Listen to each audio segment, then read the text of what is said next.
What's up, boys? How's it going? Let's turn that off. Hello. Hello. Happy Saturday. Happy Saturday. How are you all doing? I hope you had fun with the field trip yesterday. And if you missed it, you can watch it on the archive. Archive. You can watch it on the archive, but you can also check it out on Twitch as a VOD, I believe. I've noticed something. I want to bitch for just like a second. I've noticed something about my IRL streams that really, really just annoys the fuck out of me.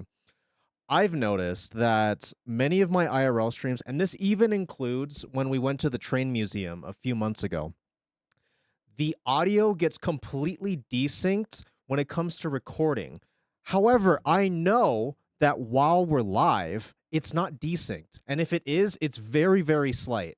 I don't really understand why this happens with my recordings for IRL streams. Hell, this even happens for any stream that goes over 24 hours. I don't know if that's a Twitch issue. I don't know if that's a me issue, but either way, it annoys me, and I'm going to get to the bottom of it. But happy Saturday. I hope you're doing well. I got kind of a bit to talk about before we get into anything spooky this evening. But I hope you're doing well. I really am. I want to talk about our trip to the zoo. It was a lot of fun. It was a lot of fun. If you didn't see it, tough titties, because I'm about to spoil some things. I did not anticipate at all being approached by people, having people be like, "Hey, are you Miss Frizzle?" That happens at least on stream about 9 times, at least to my knowledge, to my memory, about 9 separate times during the stream. The second thing too, and you can even hear my realization of this a little bit later on during said stream. Big celebrity. Yeah, Miss Frizzle is iconic. I am just a guy with a mustache. I didn't realize until like maybe an hour into stream, and you can even hear my realization of this, that because it is nearly Halloween, it's not that weird that I was dressed up like Miss Frizzle. When we went to the train museum, I mean, I got a lot of eyes on me. But we didn't have anybody come up to me and be like, "Oh my God, are you Miss Frizzle?" Not to say that I wanted that. To be honest, I was quite embarrassed about the whole thing. I'm not somebody who talks to strangers. I'm really not. Hi, Peachy. We love Pete. Nah, dude. The zoo stream was a lot of fun. I'm really happy that we're finally able to do it. Now that it is all over, now that the payout has actually hit my bank account, I'd like to tell you how much was actually made from the sponsorship from Puzzles and Survival. Not Puzzles and Chaos, which what we are currently running right now, but Puzzles and Survival. We did that sponsorship, my very first sponsorship, about a month ago. I was nervous about doing it because I don't know. I for some reason I was thinking like, we'll take a sponsorship maybe like when I'm like broke, maybe when shit's just really hitting the fan, when the prime money isn't hitting the bank account anymore. Kidding. It was nerve-wracking to take on a sponsorship, but we honestly killed it with the goals. Shouts out to everybody who played the game, and shouts out to everybody who was playing Puzzles and Chaos as well.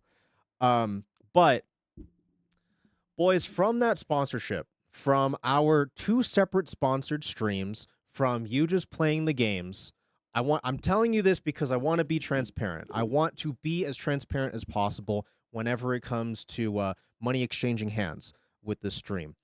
We made about $92. And when I say about, I mean exactly. We made $92 from just from the 2 sponsored streams, from you just playing the game. I think I'm allowed to tell you that. I think so. And if not, oh well, I will never see you again. It was yeah, so $92 was made, and literally all of it went into the zoo stream. I wanted to do a baby stream as well with it, but that's okay. That's a-okay. I'm still gonna do the Down syndrome baby thing, which eventually you'll know what that is. Second thing about that. Yeah, it's a pretty chunk of change, especially for just mobile games and y'all playing it. So thank you so much. Like seriously, I don't I never thought that I would be able to have a community, have a stream that is able to allow me to do such great things like going to the zoo. That doesn't sound as cool when I say it out loud, but going to the zoo, being Miss Frizzle, going to the train museum, doing literally all of the cool shit that we do on this stream, which kind of brings me to my next point. Ever since I started the archive channel, which was honestly about a year and a half ago, maybe, but it was only starting to be active earlier this year.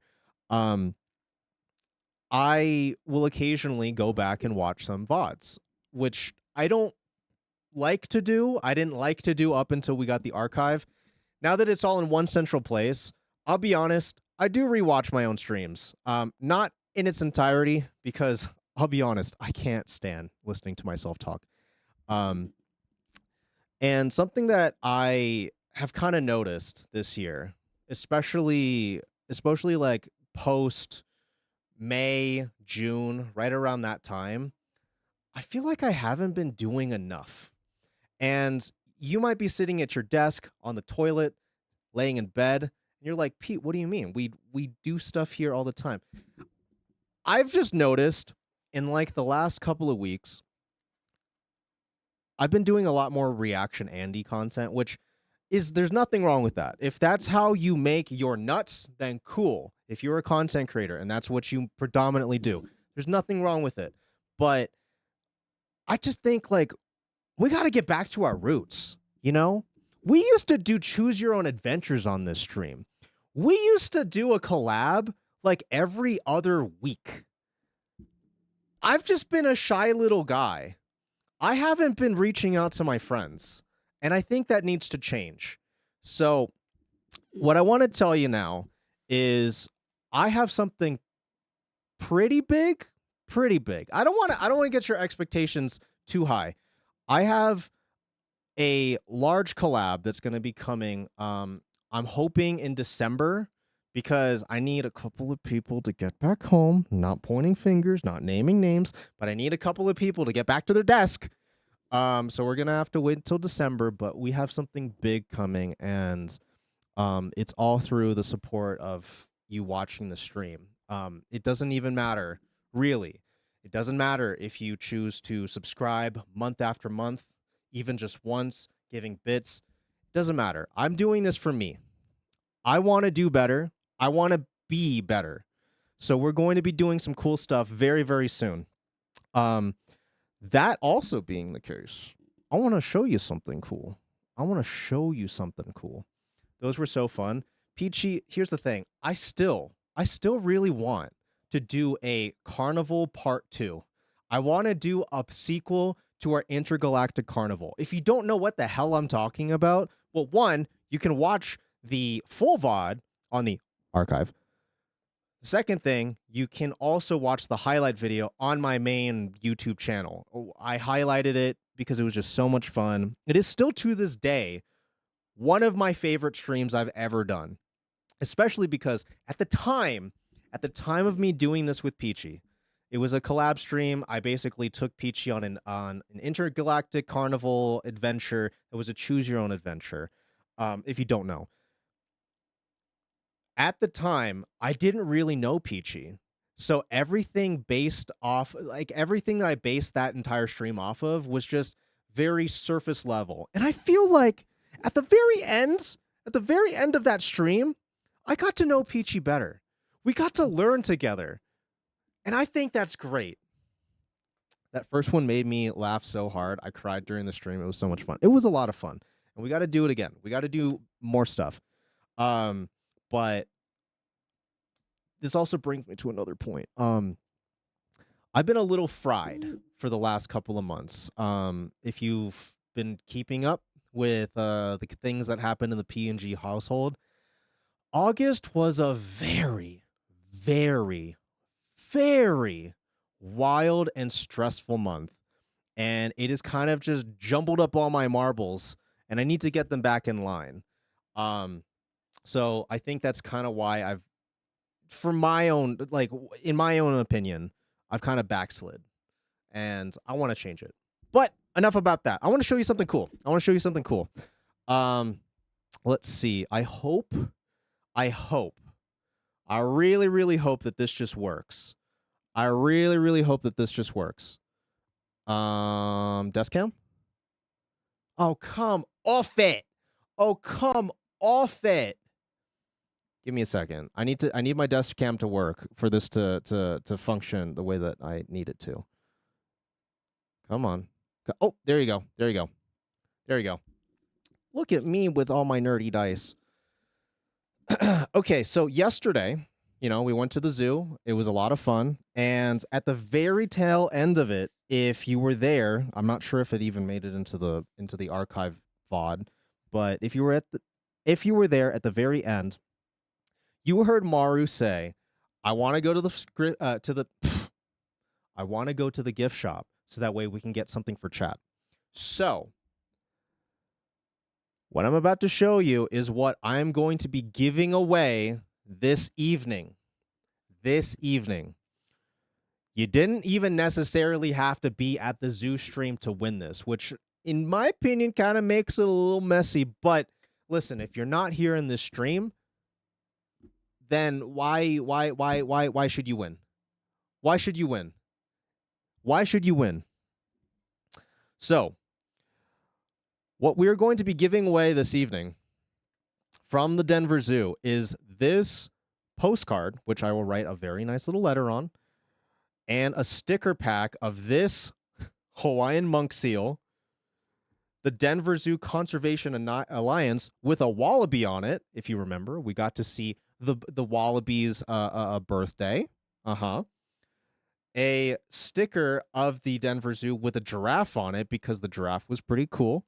And then finally, and this is my favorite one. This is my favorite sticker. So to whoever gets this sticker pack, when this arrives at your door, please put this on something in my honor, okay?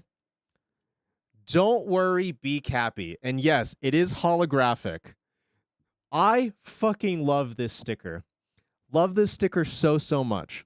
And if you want to really thank somebody for putting together this sticker pack, next time you see Maru, make sure to thank Maru. Because these were picked out by her. She was the one that in the end ended up purchasing it. I was going to use stream funds, but she's like, no, I want to do this for chat. So make sure to thank Maru the next time you see her, okay? We're going to run a marbles game for this sticker pack.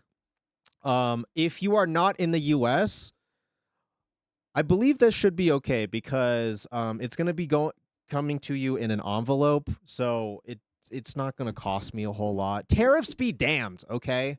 Sorry, let's not get political. Tariffs be damned. Oh my fucking god, I saw a capybara today. Did you? Hell yeah. I also saw a binturong, which I'd never heard of, and is a fucking bear cat. A what? Binturong?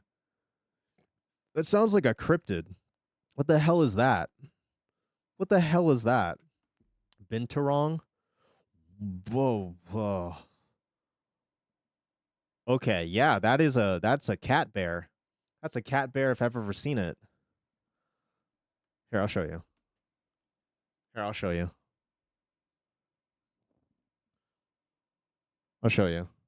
Check this out. This episode was brought to you by Skillshare. The binturong looks like a mix between a bear, a cat, and a monkey, but they're more than the sum of their weird-looking parts. Hi, I'm Danielle, and you're watching Animal Logic. The binturong, or bear cat, is found in Southeast Asia. They are members of the vivarid family, Ew, which makes them the close relatives not from your of mouth. civets and Ugh. genets. Though, based on their appearance, they look to be more the drunk uncles of civets than anything else. Civets and genets look like a hybrid between a cat and a ferret. They're quite They look very cute. I'll say it. Hey, my masculinity is not fragile, all right? That thing is fucking cute. I want to take it home and take care of it like the little guy he is. On the other hand, the binturong stumbles around like it's doing a perpetual walk of shame. And when you hear what it gets up to, you might think that it is. A big contributor to their disheveled old man look is their coloring. Their fur is black and peppered or salted. It really is an old man. That looks like a grumpy old man. I guess, with white, giving them an aged look, while their whiskers are white and very wiry, not helping their cause. Binturongs live in the lowland jungles of Southeast Asia. They are arboreal, yet But how does it poop coffee taste? What are you talking about? Coffee taste? Does it poop out coffee? unlike their agile cousins, they don't jump from branch to branch, and instead will climb all the way down to the jungle floor when they need to switch trees. This is interesting because they do have a large prehensile tail. Cat It's poop about coffee as is a long as thing, their Pete? bodies, and it's oddly reminiscent. You know what's funny? I do know that there is a type of coffee that they literally feed to cats. They poop it out and then they roast up the beans. Supposedly, the digestive system causes it to like roast in a very peculiar way. I'll be real. I would try it. If I ever was given cat poop coffee, I'll drink it. I have no problem. I have no qualms. Actually, on average, if you buy ground coffee, which I don't know why you would do that, you should buy whole bean. If you buy ground coffee, about 0.5% of it is either roach droppings or crushed up roaches themselves. There is bugs in your ground coffee if you buy it ground.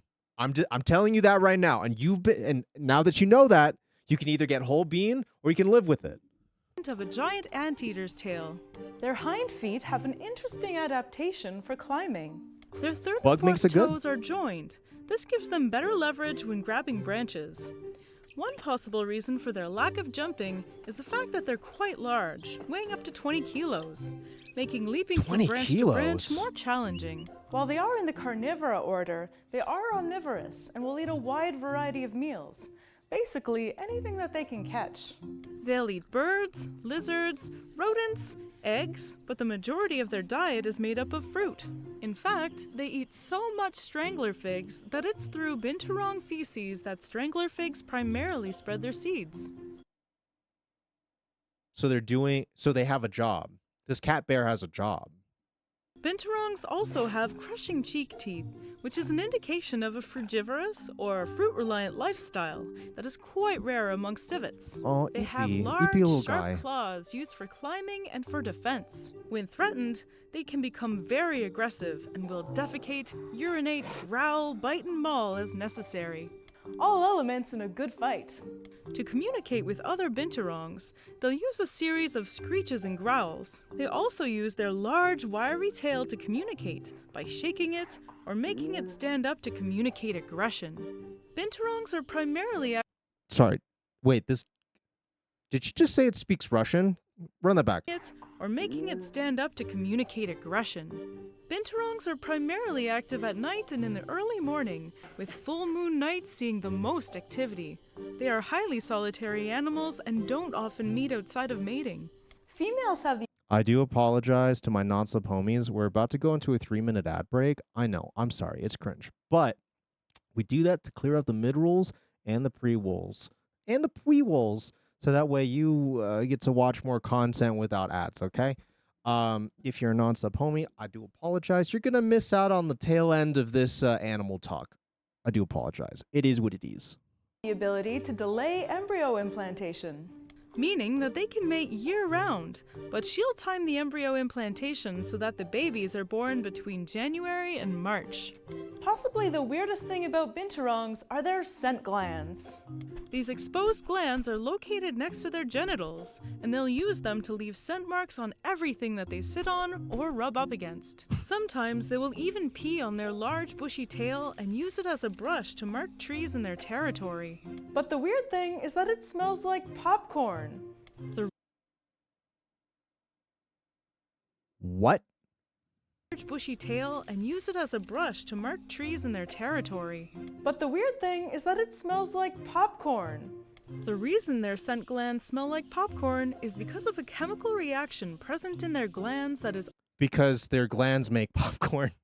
also present in the making of popcorn. It's called the Maillard reaction. I was kidding. This chemical reaction, sometimes called the Browning reaction, is the same one that occurs when cooking meat, making bread. Wait. So are you saying that their glands get warm enough with the glucose that naturally comes out from their sweat? Because I mean, you also sweat out a little bit of glucose too.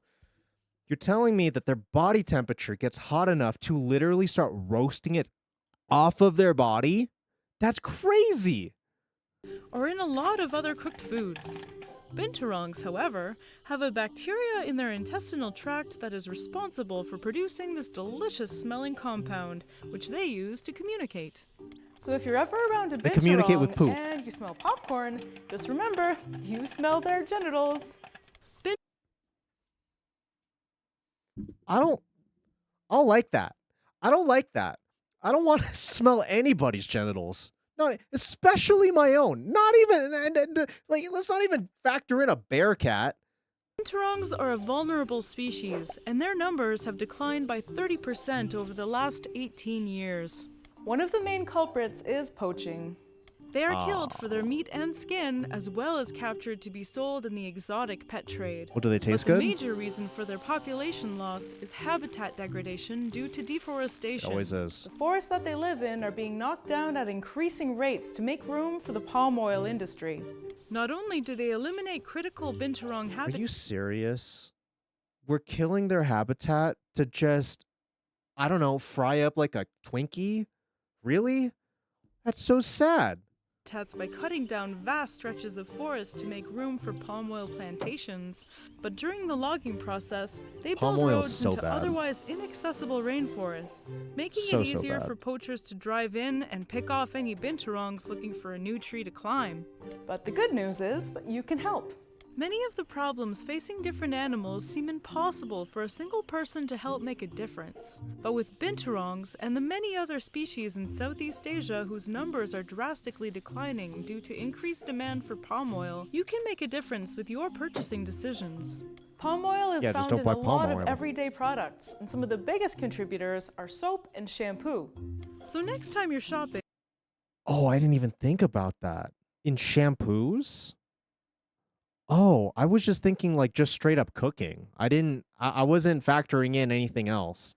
Oh, that sucks. look for products that are certified palm oil free or contain sustainably sourced palm oil. If there isn't Whoever edited this literally Googled certified symbol and this popped up. I know this because this is like the 5th result. I've literally looked this up and saw this exact PNG. a certification on the bottle, check the ingredients. to know. They tend to mask the word palm oil under laurel or laureth sulfates. You don't have to drastically change your lifestyle to make a difference for binturongs. And switching your shampoo is a way to send a message to companies that you're not okay with habitat destruction. If you'd like to learn to draw a binturong or any other animal, you should check out Drawing Delightful Animals in Photoshop, a course on Skillshare. Good ad. Okay, I got to admit, I just wanted to show you the animal. I didn't think we were gonna watch like 6 minutes of that. So sorry. But hell yeah, dude. Hell yeah, dude. Hell yeah. Okay. Okay. What the fuck was I talking about? Animals. Oh yeah. We're gonna be doing a giveaway. We're gonna be doing a giveaway for these right here. We're gonna be sending out a sticker pack to one of you lucky boys that contains wallaby, giraffe, this capybara, this seal and a flamingo postcard. So let me boot up some Marbies really quick. Oh, actually, let's just keep this on the screen. Sorry. We did get a bit carried away, sorry, but that was exciting. It was. Thank you for sharing. The zoo yesterday was fucking sick nasty, though. Highly recommend checking out the VOD. Unfortunately, the only really like the first hour and a half is watchable. I think that the last 20-30 minutes gets desynced around the time that we see the monkeys, which sucks. Really sucks, but oh well. Oh well. Oh well.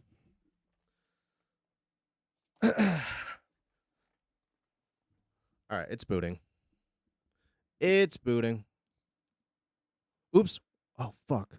Oh shit. Where did it go? A conflict occurred while trying to make multiple edits to the same data at the same time. What? Wait. Did I break marbles on stream? All I did was just boot. I just booted it now. Though. Did I break it already? That's beans. Let me restart it really quick. I want to tell you about my movie theater experience yesterday, but I don't know if I'm going to have time if this is going to actually function this time.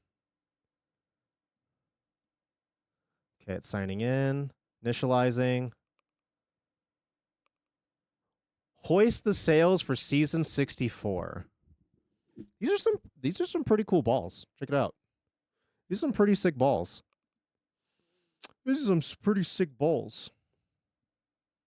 Okay, we're gonna go to the classic Gerg's Splashtastic Sea Venture.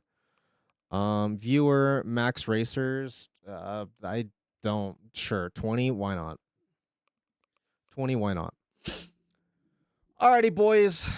If you want to get your hands on this sticker pack from our trip to the Denver Zoo yesterday, exclamation point play to play. Exclamation point play to play if you want to get your hands on an exclusive sticker pack chosen by Marurashi while we were at the zoo yesterday. You get a wallaby, a giraffe, a Hawaiian monk seal, a fucking capybara, and a postcard with a very sweet little message that I will individualize to whoever wins. So, exclamation point play to play, dude. Exclamation point play to play. That capybara mine, motherfuckers. Well, you gotta win. You gotta win, dude. You gotta win. Exclamation point play to play. Exclamation point play to play. If you're lurking, wake up! Wake up! Unless you don't want stickers, and then that's on you. That's your prerogative. I got excited. I was about to drink from this, but it's an empty can from yesterday. I'm a really stinky guy, huh? I'm a really stinky boy. Okay. While this is going on, I'm gonna go grab a beverage. I really want a Coke, so I'm gonna go do that. I'm gonna get some Colorado Coke. I'll be right back. Remember what you're playing for, dude. Fucking capybara.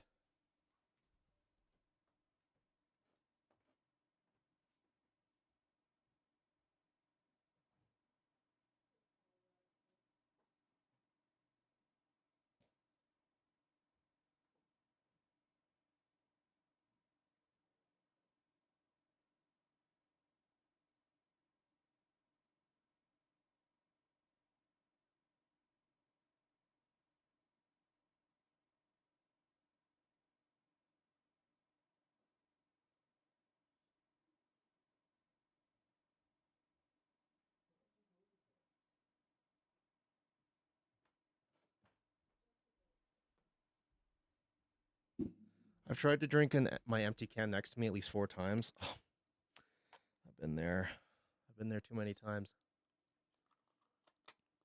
See, it pays off to be early in a Pete stream. Why do you assume I'm the cause of all your problems? All right. I'm going to give you all of 20 seconds. If you're not in here and you want to get in here, do it. Come on. Boop, boop, boop, boop, boop, boop. All right. I need the racing music. I need some racist music. How was your travels, OJ? Did you make it home safely? Is Sock in one piece? Or did she get shredded in the mail? And when I mean shredded, I mean like jacked. Like she's scary now. She's like 7 feet tall. Got like an 8-pack. Fucking scary. Sonic Racing.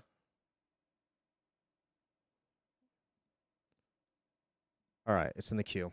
All right. 5, 4, 3, 2, 1. You know what? This is what I'm gonna do too. I'm gonna enter myself because I'm gonna be playing for Tin Can Crab. Tin Can Crab was they did some TTS during the stream that got cut off. So this is kind of my way of rectifying for it. I will play for Tin Can Crab. Oh, you want the chance of keeping it, Maru?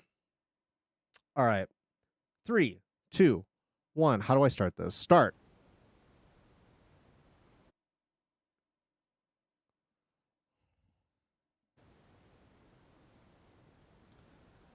And they're off. Okay, Maru and OJ are going for the purple. Bunny Babe, myself, and Dougliff are going green. And Ornfell and Reality Guru be going down the blue. They're taking the shark way. The shark path. Gonna be a brighter day.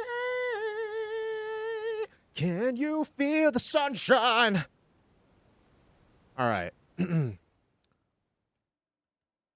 Let's position ourselves in a way that we will see most of everybody. All right. So far, it's looking like it could go to Bunny Babe, Dougliff, myself, or to Tin Can, perhaps OJ. It all comes down to this hoop. Oh, OJ's already coming down. Oh, shit. By the way, international shipping is totally on the table. It's an envelope. It's an envelope. Tariffs be damned. Space Toast, you're late. Oh my god. Is it going to be Ornfell? It's Ornfell. Well deserved. Well deserved, dude. Well deserved. Ornfell hit the nitrous. They really did. Hey, yo. Hey, yo, dude. All right. And Dougliff is slowly coming down the waterfall. Come on, Dougliff. You can do it. Come on, buddy. Don't get hit by the fire. Oh. And he's down. And he's down. Congrats once again to Ornfell. I will be sending this out. Funny enough, because I haven't sent out your birthday card, you also get your birthday card at the same time. So there you go. Get a birthday card. You get the sticker pack. What did I miss? You missed literally everything. You missed literally everything. So I'll be sending these out to you. We got these awesome stickies. If you do put this on something, please share it. Because I love this sticker. This sticker is so fucking sick. And it was also the most expensive sticker in the thing. All of the rest of these were $4. This one was $5. I know, breaking the bank. Breaking the bank. Double birthday. I know, double birthday. Double motherfucking birthday.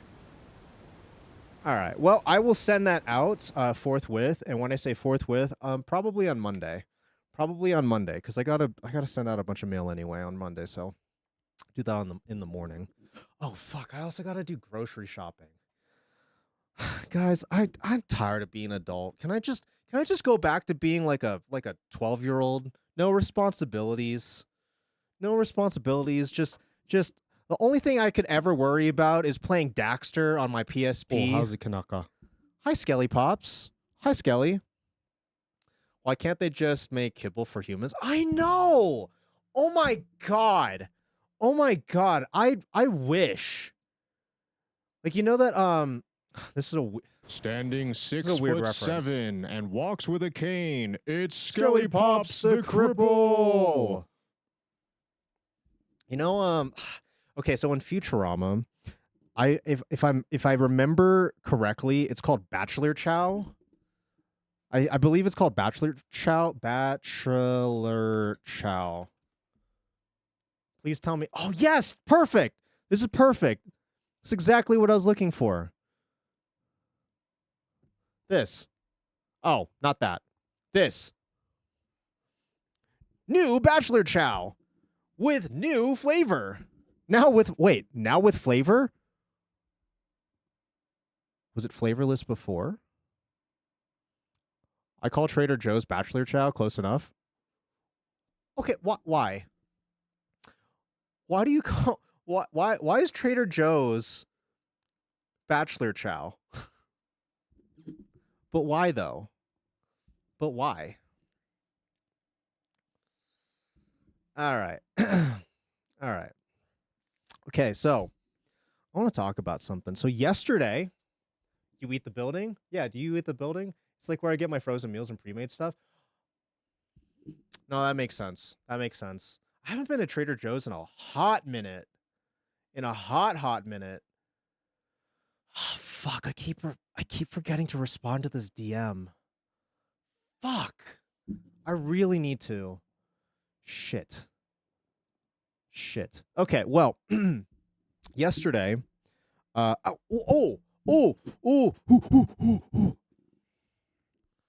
need to send some things to myself really quick. So, let's go back to Thursday, actually. Thursday night, Maru and I got tickets to go to this thing called a Glow After Dark, I believe. I believe it's called Glow After Dark. And it's at the Denver Botanical Garden. It's pretty cool. Essentially, you go to the Botanical Garden. It was a sold-out event this entire weekend, completely sold out. So we were very fortunate to get tickets to this through Maru's boss. Basically, you go through the Botanical Garden, and they have all of these like neon lights and pretty cool stuff here and there. I'm just trying to find the best photos to share. Wait, where's the train? Wait, where's the train? There was a pumpkin train.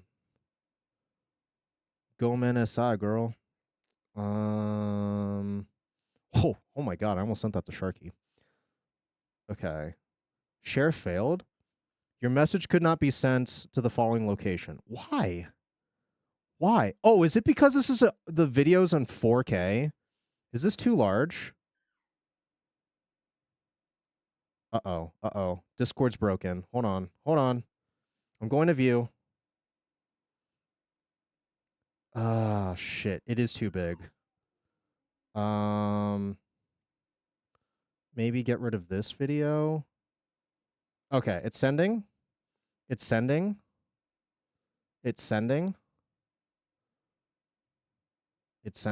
just take a moment.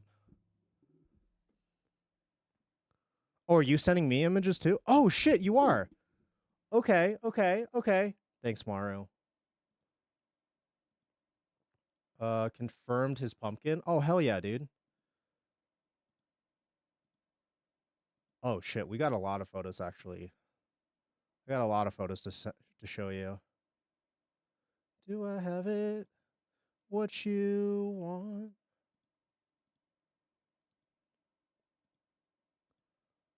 Ghetto.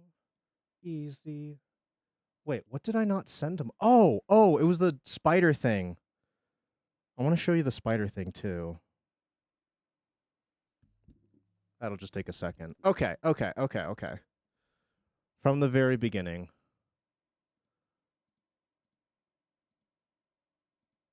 Okay, cool. Okay, so we went to this thing where they have a bunch of neon lights and you get to go to the botanical garden, the Denver Botanical Garden, after 6 p.m. up until about 9:30, and they take you across all these like haunted pathways, and we got to see some pretty cool stuff. Like Maru's boss, who actually gave us the tickets in the first place. As it turns out, he is a champion pumpkin grower. He grows gigantic pumpkins just as hobby, right? And while we're walking around, we actually got to see his pumpkin from this year. Can you tell which one it is? It's this one. This gigantic fucking bambucha guy. It is over 1,500 pounds. A 1,500-pound fucking pumpkin. I don't know how you get this here, on top of the fact that I don't know how you grow this thing either. I have no idea how to grow a pumpkin. What a large lad. I know, right? Huge. So that was pretty cool. We got to see that. And then this little critter right here. Maru and I we're trying to get away from the crowd because I'm gonna be completely honest. It was too busy. I noted that it was a sold-out event, and my God, the entire experience really could be summed up like this. You walk in, right? And then you just look at some stuff. You move forward just a little. The entire time, we were basically standing in a line. It was very annoying. So we tried to get away from the crowd for a little bit. We ended up walking into this like giant greenhouse. And while we were there, we saw this tiny little green thing just sitting in the middle of the, I almost said street, right in the middle of the floor. Maru picks it up, and it's this guy. Do you know what this is, Maru? He said he uses Halloween magic to grow it that big. Cated? Am I pronouncing that correct? This is a cated. It looks like a leaf. Really cool little guy. This was literally, I hate to say it, this was the highlight of our evening. Because on top of this, our trip to the Botanical Garden was our 3-year anniversary date, and it sucked. And this was the highlight, seeing this bug. But at least Maru and I were together. We got to see these cool mushroom sculptures that they also had lit there. I thought these were really cool. I want a couple of these gigantic boys just in my yard. I love this thing. PETEdotPNG. All right. And then we also saw this headless horseman. Unfortunately, this is just a photo. I'm pretty sure that there was a guy actually in here because every once in a while he would move. Every once in a while he would move and then like do this thing with his sword. It was kind of cool. Kind of caught me off guard. It was the first and only thing that I saw there that was moving. And then this was this pumpkin patch. I wish I took a better photo of this, but it was very, very dark. Very, very dark. This huge field of all of these different pumpkins and like LED lights inside of them. Unfortunately, I don't have the clip of this, but as it turns out, they have professional pumpkin carvers just sitting off to the side carving all of these things, which is cool. Very cool, but I don't have the clip. You'll just have to take my word for it. If it was in focus, I'd use it as a wallpaper. Yeah. Listen, it was dark. I had no tripod. It was very busy. All right. I have my reasons. And then this was a photo of Maru and I in front of this creepy door. It was cool. Not a very good photo. Everything about this night was just kind of weird. Aw. Everything about it was a little weird. But that was fun. Leaving. It was fun leaving. Oh, shit. Oh, thank you. Thank you, Maru. Okay. She had the foresight to actually take photos of the professionally done pumpkins. I think you're going to think these are pretty cool. Is that a horse? I didn't catch that the first time. Oh, no. Yeah, that's the one that the old people kept fucking touching. Okay, one last one. Okay, here it is. Here it is. These are the ones that were done by the professional pumpkin carvers. Look at the intricacy of this. That's like bananas. I've never seen anything this beautiful in my life. We also had, what is this, Pascal? Pasquale from what was it, Tangled, the Rapunzel movie. Got an owl over here.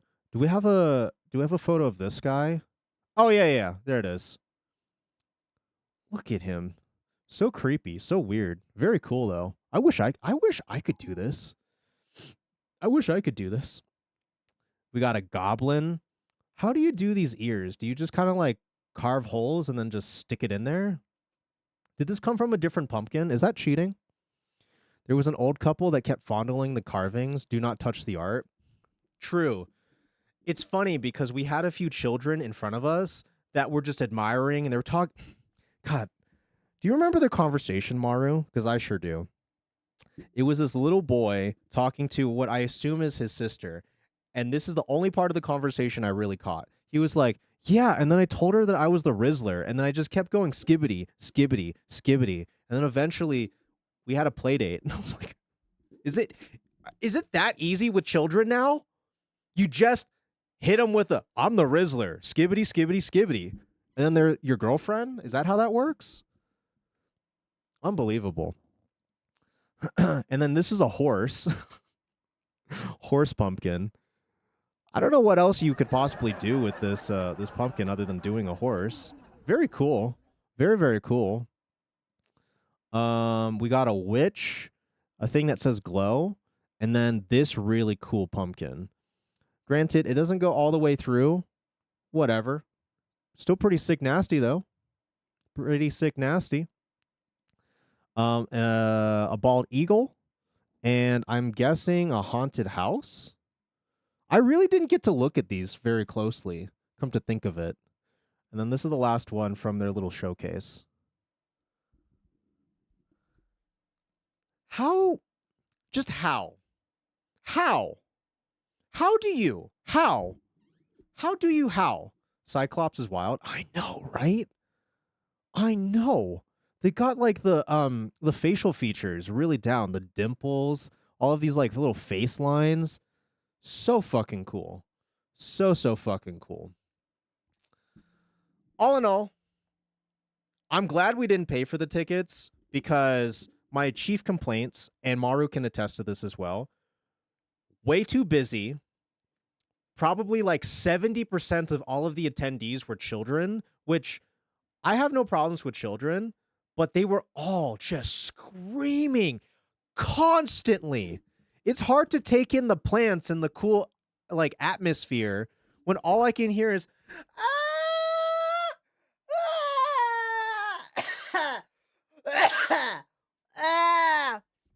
I would be in pain.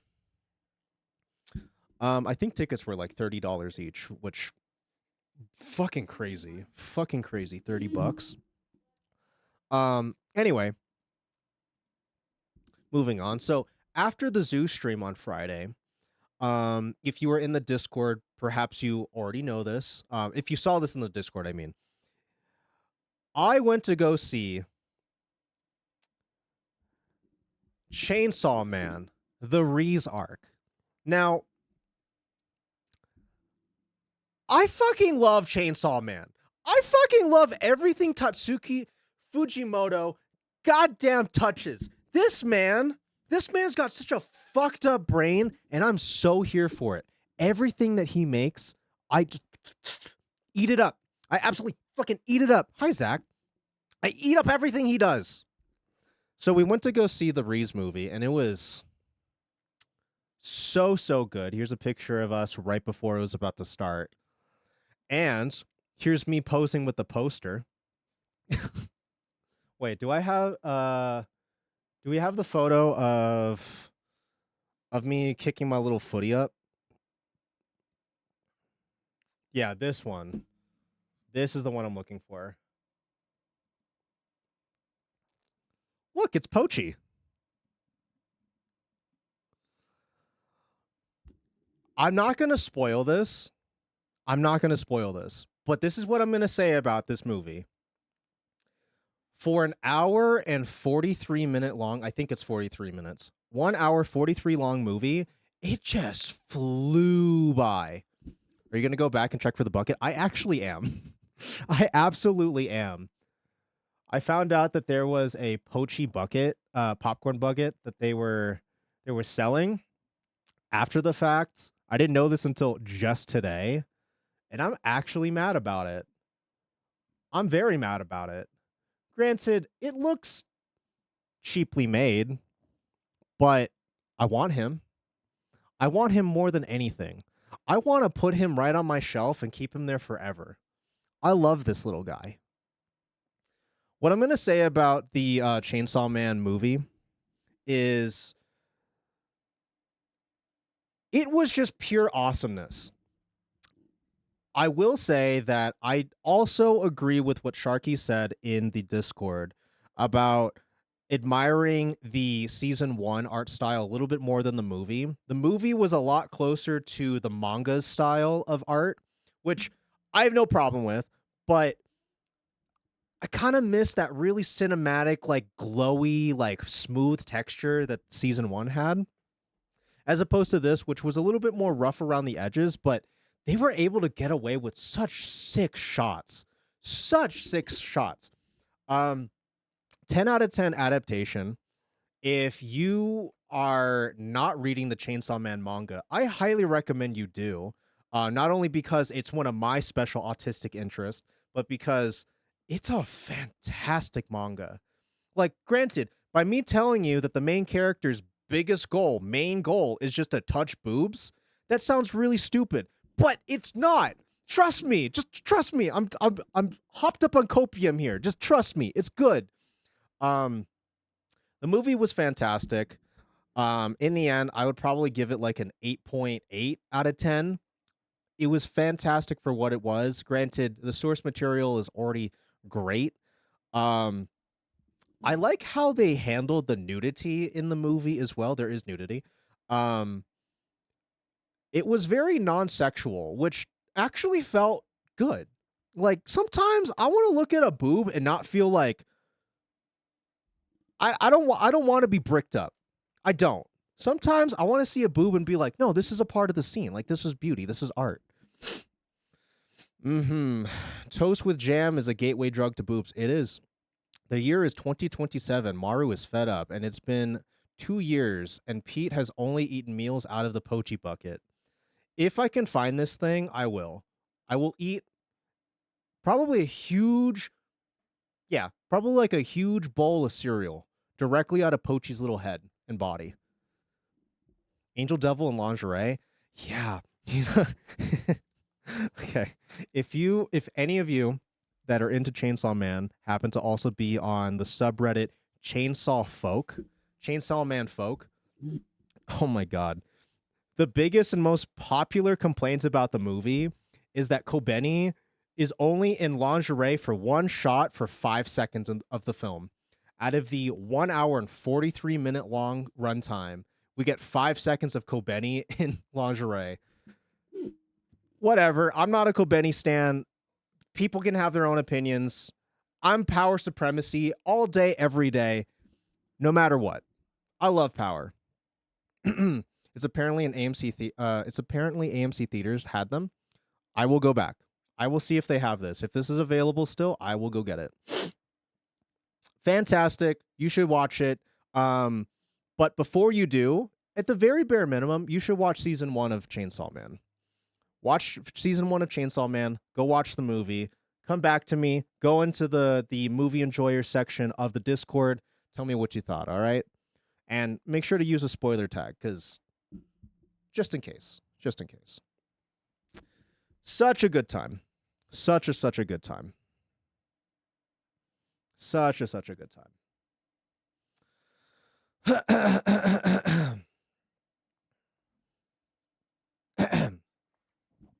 Alrighty, boys. So, oh, sorry. I'm forgetting another really big thing, and I was only reminded by Awaken the Dragon.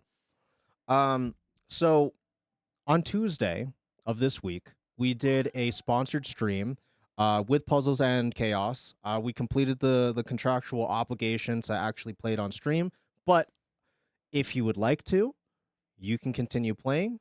Download it, try to make it to a Citadel level 5. It pays out the best for me. And we did this sponsorship so that way I could get funds together to buy Maru a replacement CPU fan, because her liquid cooling unfortunately died a couple of weeks ago. If you keep track with Maru, you know that she's been on my PC for like the last 2.5 weeks or so, and it's been bothering her that she doesn't have her own space. Well, I'm happy to announce, I'm happy to tell you that we have already replaced her fan. We are able to find it locally on sale. So I just pulled the trigger. I bought it. Granted, we've raised just about half, but that's okay. That half will help me out a lot. So she has her PC back. We did it, boys. Thank you for downloading, playing the game. Thank you for watching the stream on Tuesday if you were there for that. It was a good time. And I'm just happy that she has her space again, because this means that she can do art, and that means that she can get back to work on all of the commissions that have been backlogged for her for the last 3 weeks. And also, she can work on the merch that will be coming out at the tail end of November. I know that things are rough right now. I know that, money is a little bit tighter than typical, but this is the plan, all right? The final week of November, we're going to be releasing a merch line. Namely, we're going to be releasing two new shirts, 1 hat, and a bunch of stickers. The majority of our efforts are going into the stickers this time because it's cheaper. Plus, we've been cooking up some great things in the last 6 months, and we just need to finalize them and get them out to you by November. So I'm really looking forward to that. I'm looking forward to another merch line. I'm not going to spoil anything right now, except for one thing. You like food, chat? You like food? Because I sure like food. Food's pretty great. And that's all I'll say. That's all I'll say. That's all I'll say. So, with that all being said and done, let's move on to some content for the evening. So, tonight is Spooky Saturday, scariest Saturday in all of existence. So, I thought that it would be a fun time for us to go through a handful of stories, scary stories that I found on the internet. More specifically, they come from the No Sleep subreddit on Reddit.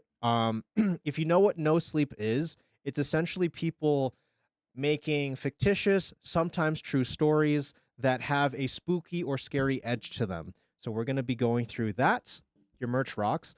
Thank you. I appreciate it. It's weird to me because up until this year, I had never really thought that we would release merch, but I think it's important for people to have something physical to also remind them of the stream. And that's not me trying to be narcissistic. I'm saying that as in, like, there are many of you homies that want to rep it, that want to be like, yeah, I'm a Pete enjoyer. I wouldn't even know what to call this community, to be honest with you. I've heard peepers. I've heard beanie babes. But at the end of the day, it's not really up to me, is it? Hi, Yukine. It's not really up to me. How you doing, big girl? So let's switch gears. We're going to be telling you spooky stories by the fire. And then a little bit later on, we're going to be checking out some disturbing things caught on dashcam footage. And then we're going to be ending our night by hopefully finishing Madison. I'm going to be putting on a 60% off Tangia sale for scare alerts, if that's your fancy. But I can almost guarantee you, I'm going to be scared as it is just playing the fucking game, dude. Just playing the game. I look at my sticker you made every day because it's in my favorite part of my room with all of the other art people, make that I love. Ayo, let's go. Oh, ooh. If you like the merch, Peachy, there are 2 designs that I've actually drew myself for some stickers coming out in the tail end of November. There are 2 things that I actually drew myself. The rest of it is made by Maru because she's the professional. And frankly, like, I can't draw everything. I can't. As much as I want to be a little artist, I just can't. It's just not I'm not capable yet. Need more practice. I need more practice. Okay, so let's set the ambiance.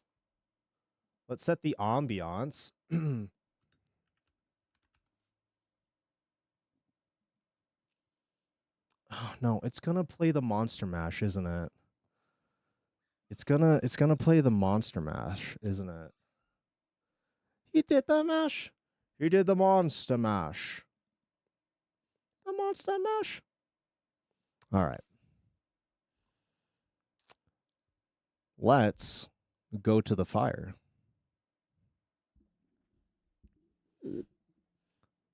Hello and good evening.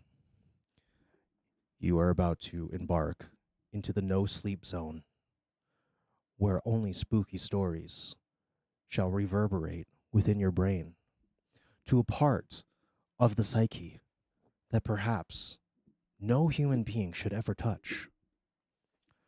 Our first story this evening is about some neighbors and a paranormal experience.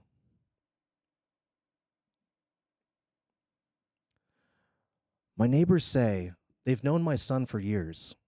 I've never had children. How old must he be now? 8? 9? I stared at my neighbor, unsure of what she was talking about and what she was asking. She read the confusion on my face. You're a cute little guy. I saw him biking down the lane earlier. He must be old enough for a grade 4 now, right?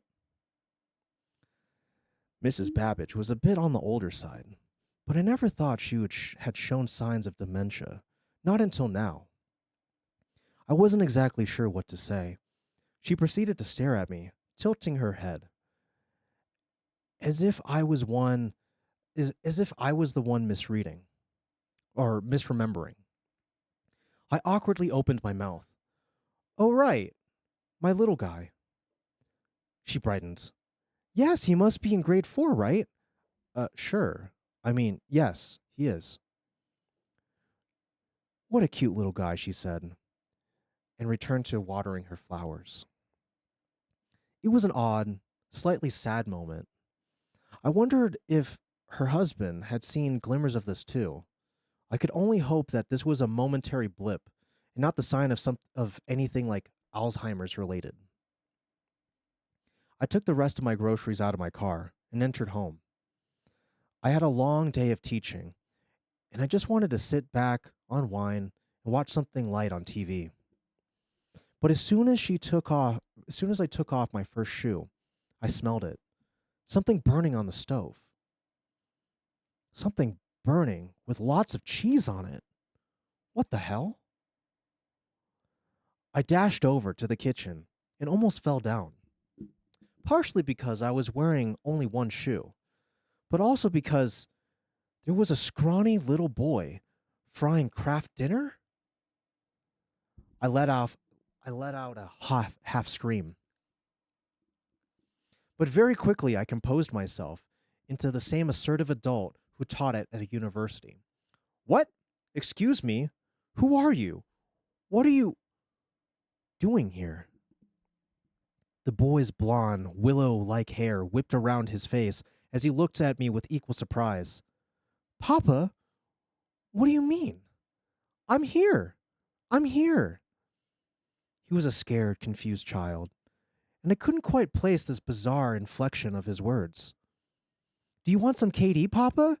Have some. Have some. Was that a Russian accent? It took me a second to realize he was wearing an oversized shirt that looked just a little bit like mine. Was he wearing my clothes? I held out my palms like I would at a lecture. My standard, everybody settle down, gesture, and cleared my throat. I'm sorry. I don't know who you are. or what this is. The boy widened his eyes, still frightened by my intensity. He stirred the food with a wooden spoon. It's KD, Papa. Your favorite. Chili cheese kind. Don't you remember? His name was Dmitri, and he claimed to be my son. Apparently, at some point, there had been a mother, but he didn't remember much about her. He only remembered me. You've been my papa my whole life. My whole life, Papa. I tried having a sit-down conversation. In fact, I tried to have many sit-down conversations where I explained to Dmitri that that would be impossible. But it always ended with him clutching me with impassioned tears, begging me to remember him. The confusion only got worse when my mother called. How's my grandson doing? She asked. I really didn't know how to reply. The conversation grew awkward and tense until eventually I clarified my whole predicament. Mom, what are you talking about? I don't have a son. I've never had a son. My mother gasped a little, then laughed and scolded me, saying I shouldn't joke around like that. Because of course, I've always had a son, a smart little guy who will be celebrating 9 just this weekend. I hung up. I stood petrified in my own kitchen, staring at this strange, expectant Slavic child. For the next 10 minutes, all I could do was just ask where his parents were, and he just continued to act frightened, like any authentic kid might, and replied with the same question. How did you forget me, Papa? My method wasn't getting me anywhere, so I decided to just play along. I cleared my head with a shot of espresso. I told him my brain must have been scrambled from overworking, and I apologized for not remembering that I was his father. He brightened immediately. It's okay, Papa, it's okay. He gave me a hug. You always work so hard. The tension dropped further as Dmitri finished making the noodles and served himself some. I politely declined and watched him eat. And he watched me watch him eat. So you're okay now? You're not angry? His accent was just so odd. No, I said, I'm not angry. I was just a little scrambled. His eyes shimmered, looking more expectant. So can we be normal now? A wand chilled down my neck. I really didn't know what to say, but for whatever reason, I did not want to say, yes, we can be normal now, because this was not normal. Far from it. This child was not my son.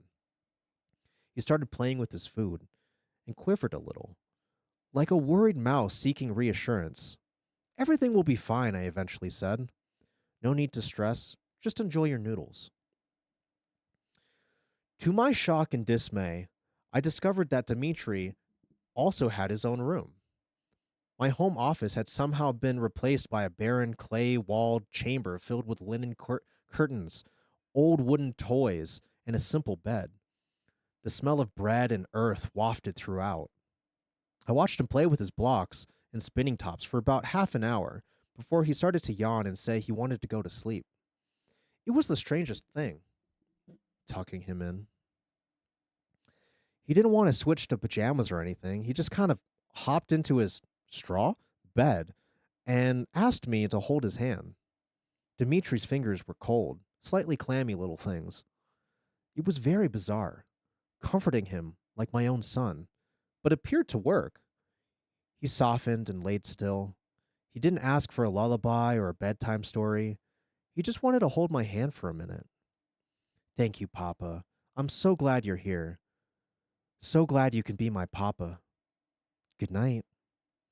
I inched my way out of his room and watched him through the crack of his door.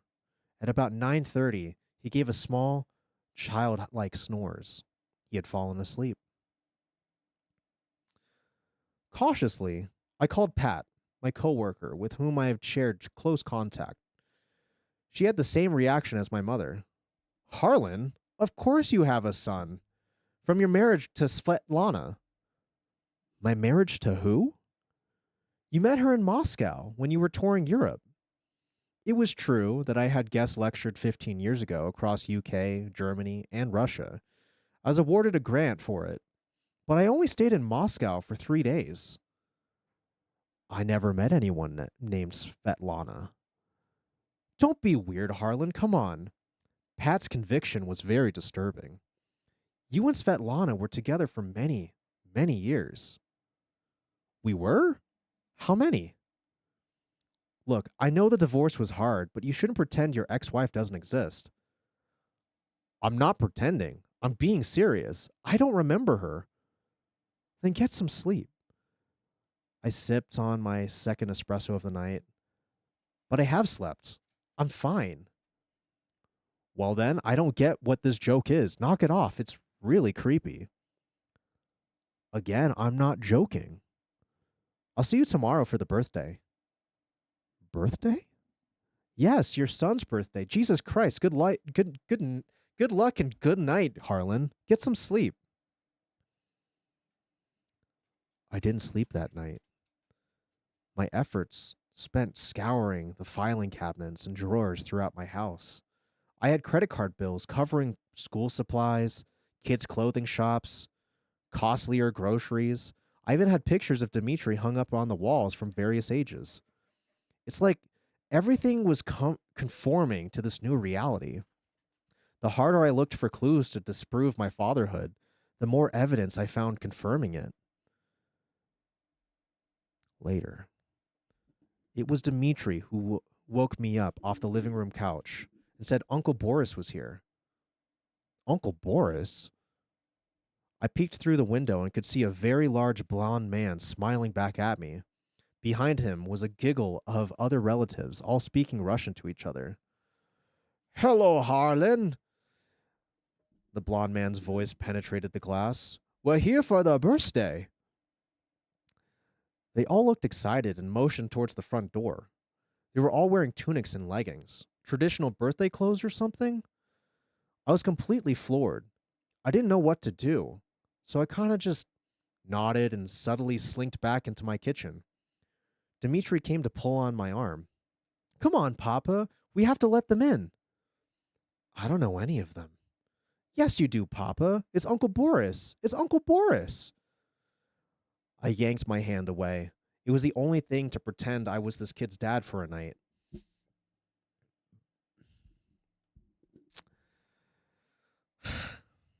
But it was a very, very different and quite another thing to just let in a group of strangers into my house first thing in the morning. Dmitri frowned. I'll open the door. Wait, hold on. I grabbed Dmitri's shoulder. He turned away. Let's go. I tried to pull him back, but then he dragged me into the living room again. Our struggle was on display for everyone outside. Boris looked at me with saucer eyes. Dmitri pulled harder, and I had no choice to myself pull back harder. The boy hit his head on the table as he fell.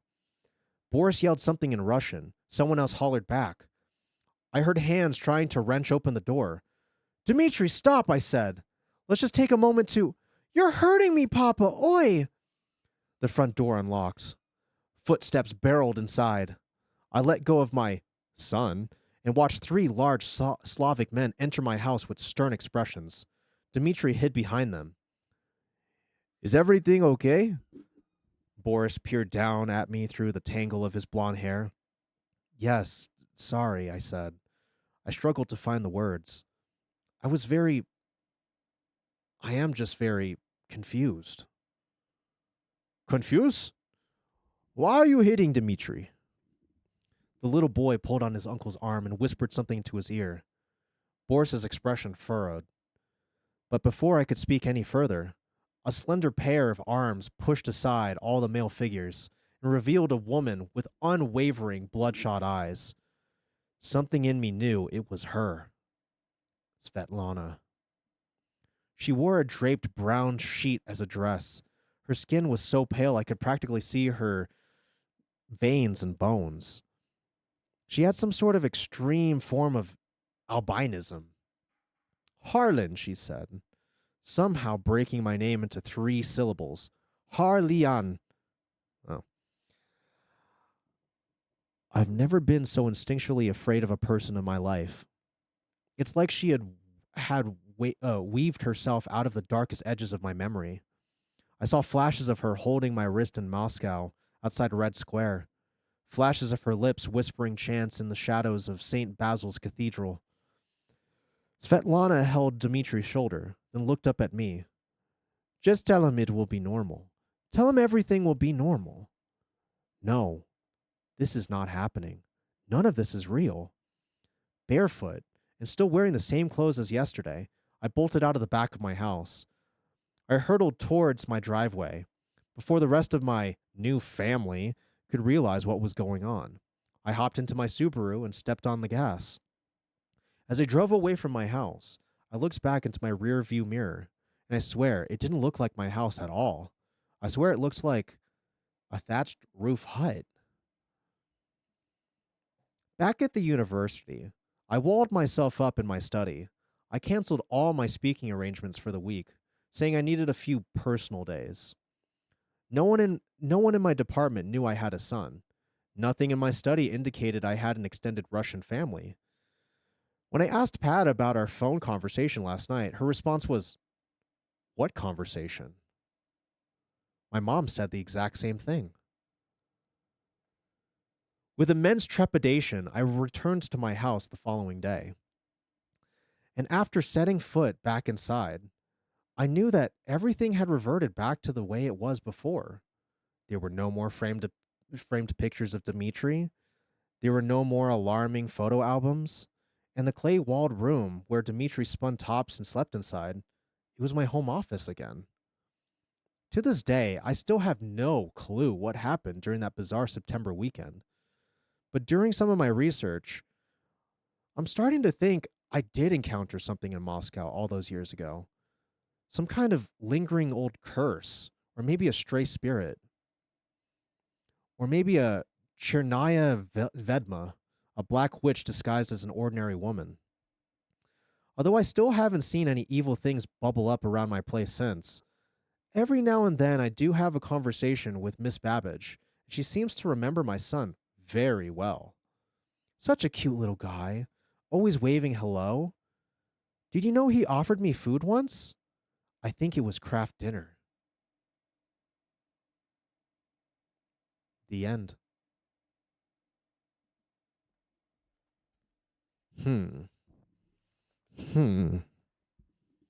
That's spooky. It reminds me of the story that I read on Reddit years ago.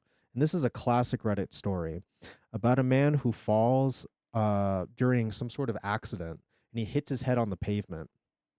Once he gets up, he ends up meeting the woman that would eventually become his wife. They settle down, they have children, they build a home together. Years go by. Years turn into decades. It's now 20 to 30 years later. His kids are teenagers. He's been happily married to his wife for a very long time. And one day, he sits down on his couch and he looks at a lamp right in the corner of the room. And as he's looking at this lamp, he starts to notice that it's at a weird perspective for where it is in the room. Like it looks like it's out of place, like it shouldn't exist there. So he brings it up to his wife. And he's like, "Honey, doesn't this lamp look weird?" And she just kind of shrugs it off and laughs it off. He brings it up to his kids. His kids don't know what he's talking about. He ends up calling up extended family, telling them about the lamp, and he brings them over to look at it, and it looks completely normal to him. And the more that he insists that this lamp is not real, that the perspective is strange, the more that his family just starts to alienate him. Until one day, his family does leave. And as he sits there, staring at the lamp, suddenly, he wakes up on the pavement. Decades earlier, He lived an entire life in the concussed state on the floor or on the ground. And it just kind of makes you think like the human brain is quite a mysterious muscle. It can come up with all sorts of crazy things. I mean, just the fact that we dream is just insane in itself. I miss my lamp wife. Me too. Me too. All right, we're about to go into a 3-minute ad break. And for the sake of the non-sub homies, brains do be weird. For the sake of the non-sub homies, we're going to run a quick 3-minute ad break. And when we get back, I'm going to tell you one more story, and then we're going to see some disturbing things that have happened in the middle of the road on dash cam footage. So in the meantime, if you need to go get a snack, go get a drink, do it now because you're not going to be missing out on much. We'll be right back after this 3-minute ad break.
Welcome back, everybody. I hope you had a nice little break.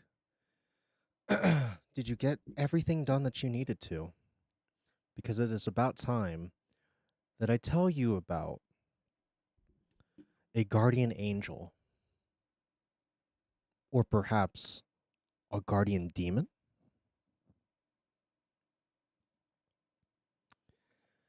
My dying mother promised her guardian angel would protect me. I've seen it now, and I don't think it's an angel. My mother died 2 months ago. It wasn't a tragedy in the sudden, shocking sense. It was a long, slow, quiet fading. Cancer. We had years to prepare, but you're never really prepared. The last week was spent in a sterile beige-colored hospice room that smelled of bleach and quiet finality. I sat by her bed, holding her thin, papery hand, just watching her breathe. She was at peace with it. Angels are pretty scary, Peachy, they are. She was at peace with it. That was the strangest, most difficult part. While I was tangled, screaming not, while I was a tangled, screaming knot of grief and an anticipatory loss, she was serene. On her last day, when her breathing was shallow and her voice was dry, rustling whisper, she pulled me close. Her eyes, which had been cloudy and distant, were suddenly crystal clear. "Don't be sad, my love," she whispered in a faint, tired smile on her lips. "I'm not afraid. I've never been afraid. He's always been with me." "Who, Mom?" I asked, my voice thick with tears. "My guardian," she said, her gaze shifting to a point just right over my shoulders. "My protector. He was a gift from my own mother when she passed. He's kept me safe my whole life, and he's never let any real harm come to me." I just got goosebumps. I didn't know what to say. My mother had been a little spiritual in a vague, non-denominational way. I just assumed it was the morphine talking, a final comforting delusion. I squeezed her hand. "When I go," she continued, her eyes locked back onto mine with a startling intensity, "he will pass to you. He has to. He needs someone to watch over. You'll be safe now. Always." "Mom, don't talk like that," I choked out. "You won't believe me at first," she said, ignoring me, my voice gaining a strange final strength. "But you'll know. There will be 10 marks, 10 signs after I'm gone. When you've seen the 10th, you'll know he's with you. And then you will see him." He recited she recited the marks to me then, her voice a low, rhythmic chant. A coin returned, a silent bell, a path cleared, a saved fall, a warning unheard, a fear answered, a sense of the old earth, a touch of cold fur, a voice not your own, and finally, a gaze returned. Ooh, oof. Inheriting an angle, that's pretty obtuse. Generational trauma, for sure, for sure. She finished, and a deep, peaceful sigh escaped her lips. She closed her eyes, and a few hours later, she was gone. The funeral was a blur. The weeks that followed were a suffocating fog of grief and paperwork. I was going through the motions, a ghost in my own life. I had completely forgotten her strange final words. They were just the ramblings of a dying woman. A final, beautiful, meaningless piece of poetry. But then, the first mark appeared. I was at the grocery store, fumbling for my keys in the parking lot, and a quarter slipped through my fingers, clattering onto the dark, wet asphalt. It was late, raining. I looked for a moment, but it was gone. Probably rolled under the car. I sighed, and I wrote it off. Then I just drove home. When I got to my apartment and emptied my pockets onto the dresser, there it was, sitting right in the center of the pile of my keys and wallet. A single, dry, gleaming quarter. I stared at it. It was impossible. My pockets were completely empty. But my grieving mind immediately supplied a dozen rational explanations. I must have had another, or maybe I picked it up without realizing it. I just kind of dismissed it. But a tiny cold seed of unease was planted. A coin returned.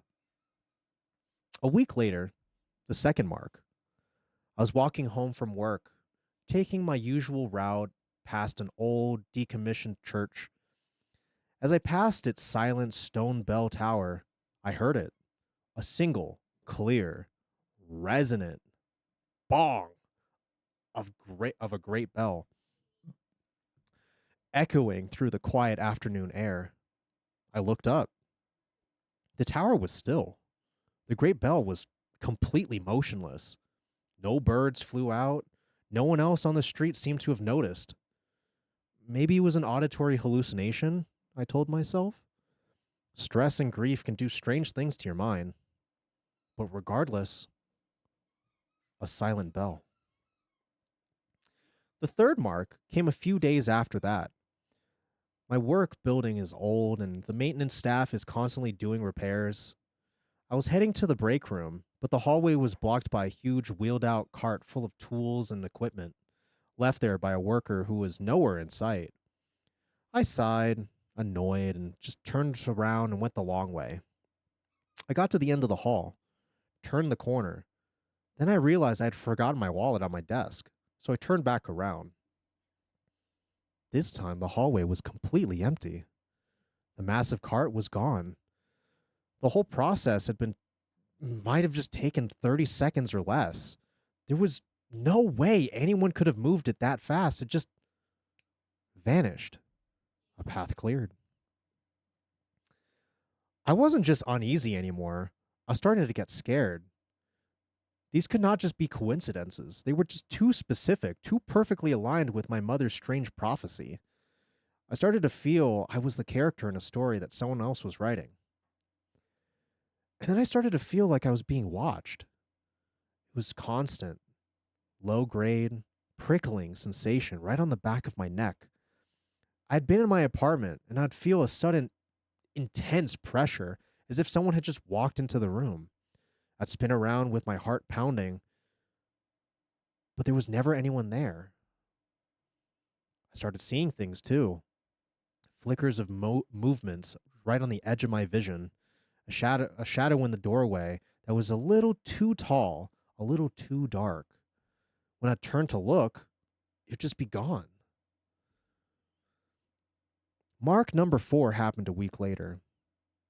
I was clumsy with grief, not paying attention. I was walking down the stairs in my apartment's lobby. I missed a step, and I pitched forward. I remember the sickening, weightless lurch, the flash of the hard tile floor rushing up to meet me. I braced for the impact, for the crack of a bone, but it never came. I just stopped. A foot right from the ground, suspended in midair for maybe a split second, as if an invisible, powerful hand had just caught me by the chest. Then I was set down, gently on my feet. I stood there, trembling in my empty, silent stairwell. A saved fall. The fifth and sixth marks came in quick succession. Like a 1-2 punch from this invisible force that was now ordering my life. I was about to get on an elevator at the shopping mall when I felt a sudden, inexplicable wave of pure dread. A silent, internal scream telling me, "Do not get in." I hesitated, and I let the doors just close without me. A moment later, the lights on the floor indicator went dark, and a loud, grinding screech echoed down the elevator shaft, followed by the distant sound of an alarm bell ringing. A warning unheard. The same evening, I was walking home through the park.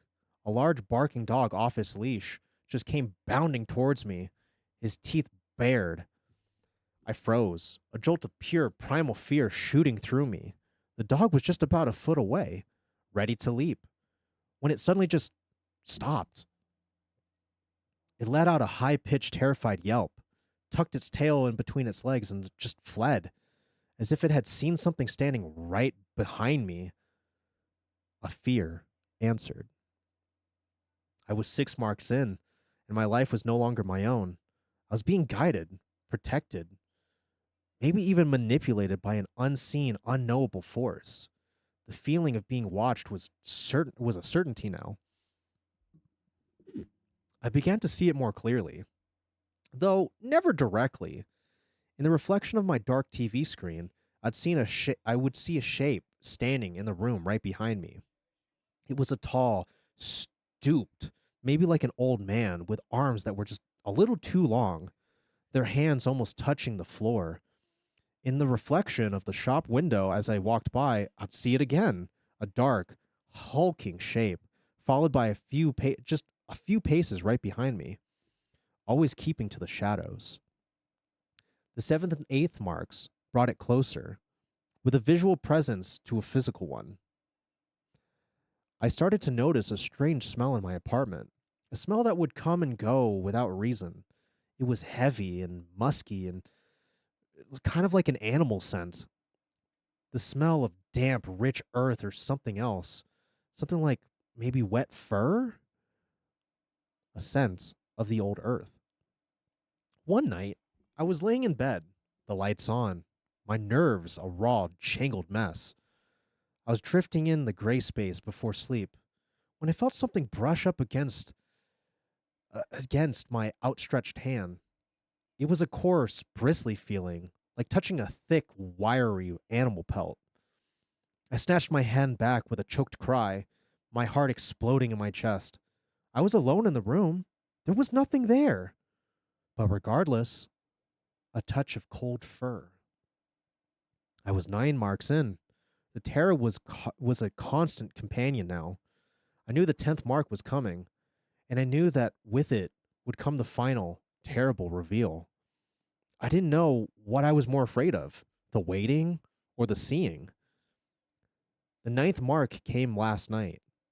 I had finally managed to fall into a fitful, exhausted sleep. I was woken up by a voice. It was low, guttural. It was a wet sound, whispered directly into my ear. It wasn't any language I knew, but I felt the meaning of the sound in my bones. It was a word that meant mine. A voice, not your own. I spent the rest of the night huddled in a corner of my living room, clutching a baseball bat, watching the shadows, waiting for the dawn. Tonight I knew it would end, the final mark. I sat on my couch, the TV completely off. All the lights in my apartment were blazing. The feeling of the presence in the room was overwhelming. It was a physical pressure, a thickness in the air. The musky animal scent was overpowering. I could see it, just there, in the dark hallway that led to my bedroom, waiting. I don't know what came over me. Maybe it was the year of grief. Maybe it was the weeks of mounting terror. But I was done being scared. I was done being the victim in this ghost story. I needed to see it. I needed to face it. Okay, I said, my voice shaking, defiant whisper in the empty air. I know you're here. Show yourself. The air in the hallway seemed to shimmer, to darken.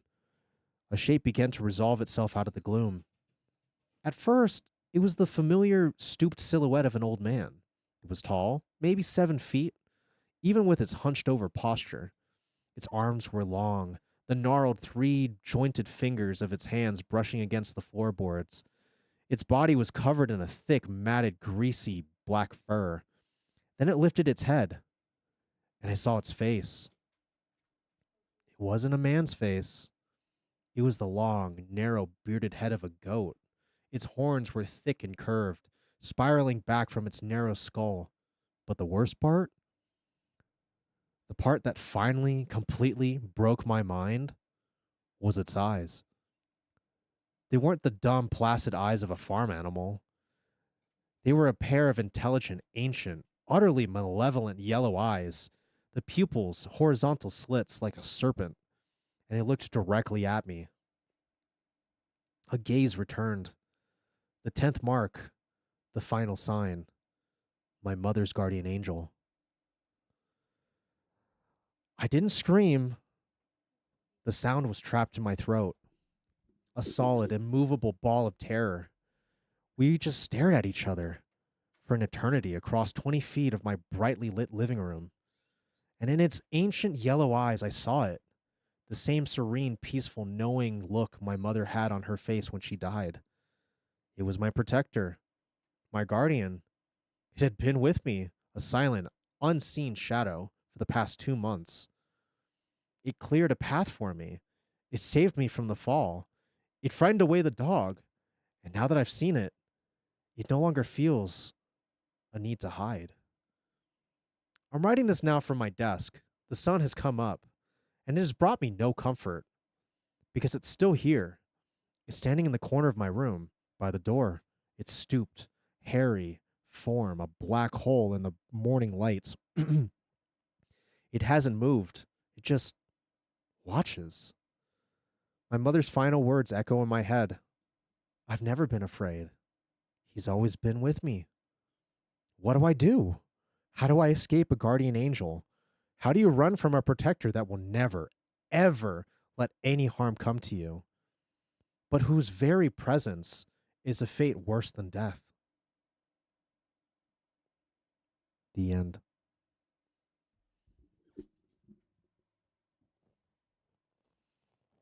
That was spooky. These visuals are a weird core VHS horror dream. Why is it such a bad fate?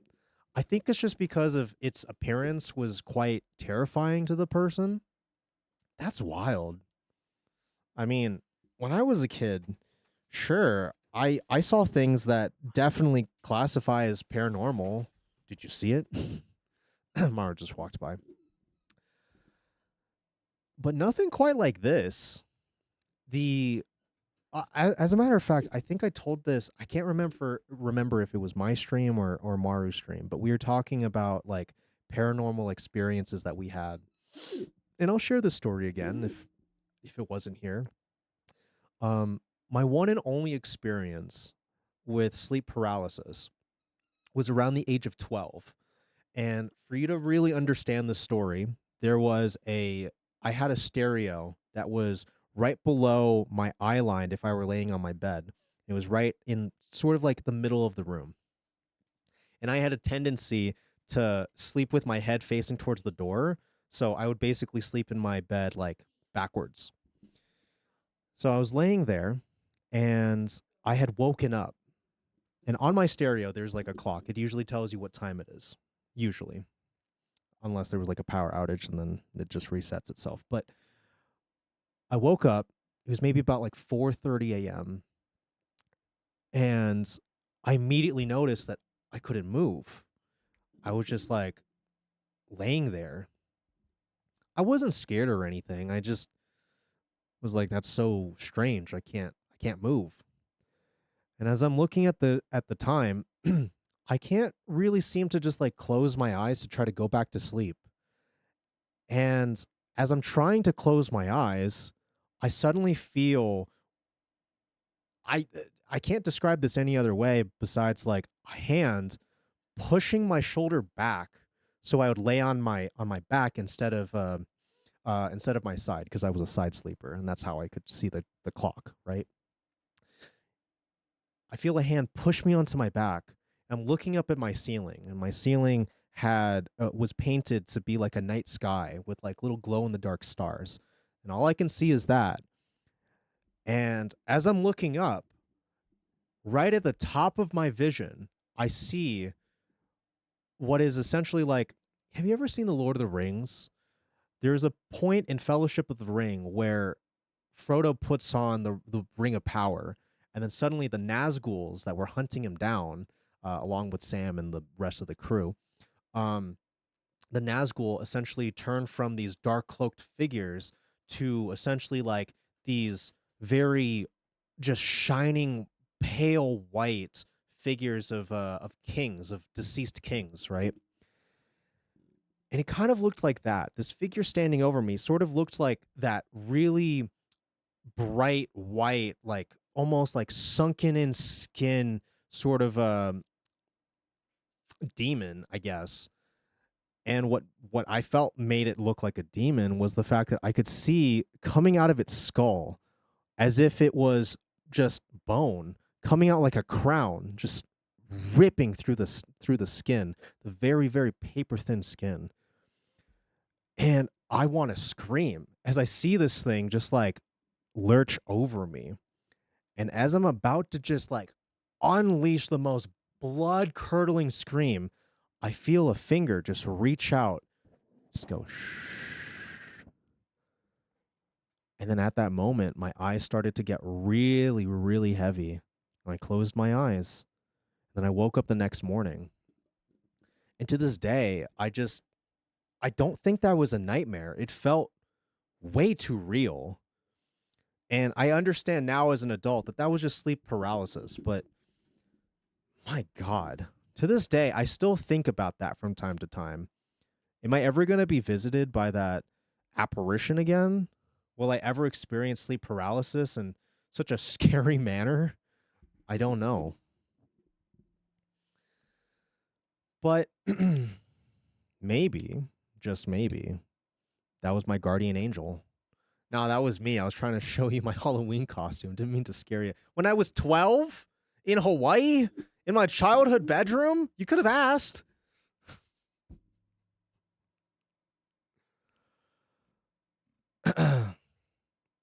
I really like the top comment on this Reddit post. Well, maybe you should start by not being such a dick to the poor guy.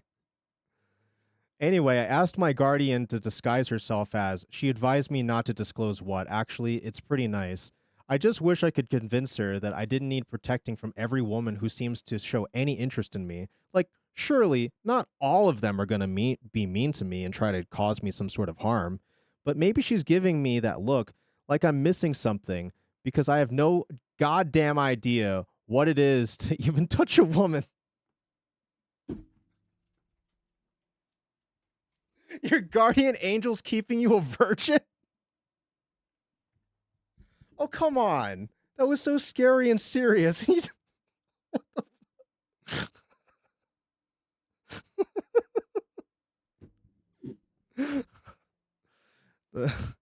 the third to top comment is, well, is he going to pay rent? Oh, Reddit, never change. Never change. Take every single thing with a grain of salt and just completely twist it. Ay caramba.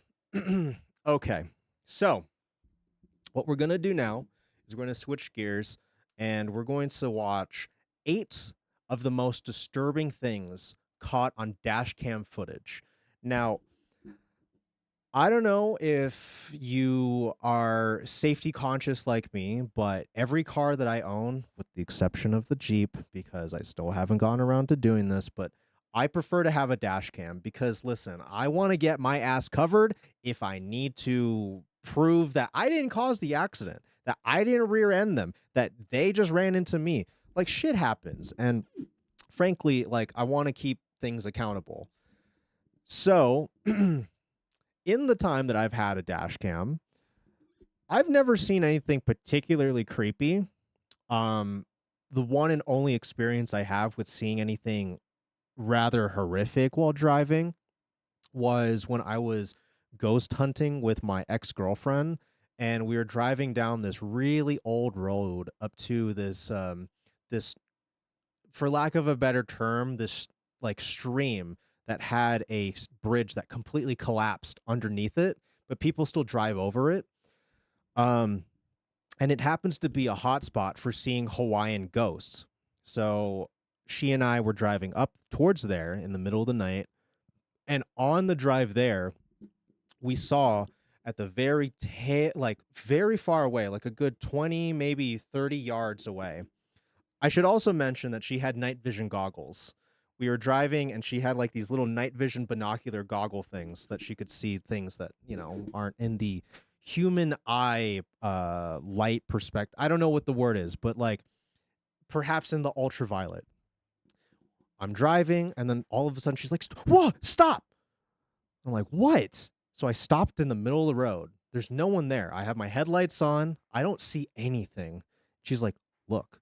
She hands me the goggles. And I turn off my headlights so I can really see it. And in front of us, 20, 30 yards away, we see a woman with white hair wearing, for lack of a better term, like a very pale white dress. And her skin was very pale white as well. And I'm just dumbfounded because I couldn't see this lady with my headlights on. So I turn the headlights back on. I hand the goggles to her. I can't see shit. We were only able to see her in the night vision goggles. But the thing is, I looked away when I handed it to her. I don't know if I told this part of the story, but I looked away when I was handing it to her. And when I looked back, I could see right on the edges of the light, because we're still stopped. I can see the lady now. And it freaked us out so much that we just turned the car around and we went right back home. That's the scariest thing. I never caught that on dash cam footage, though. But let's see what kind of crazy, scary things can happen while driving.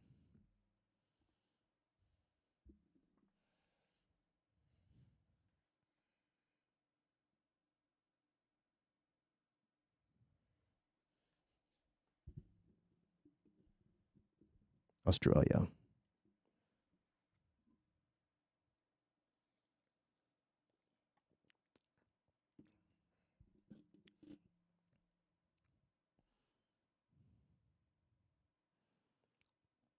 Is that a hatchet? Do these people have a hatchet?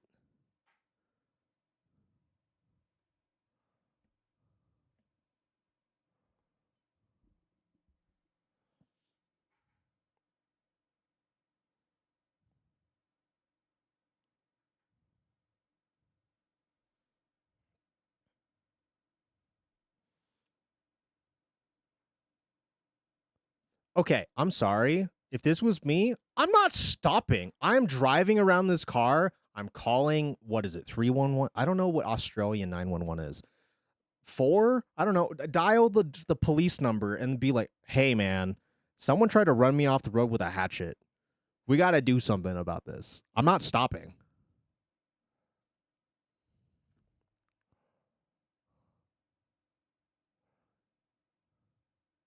Smart. Oh, still right behind you.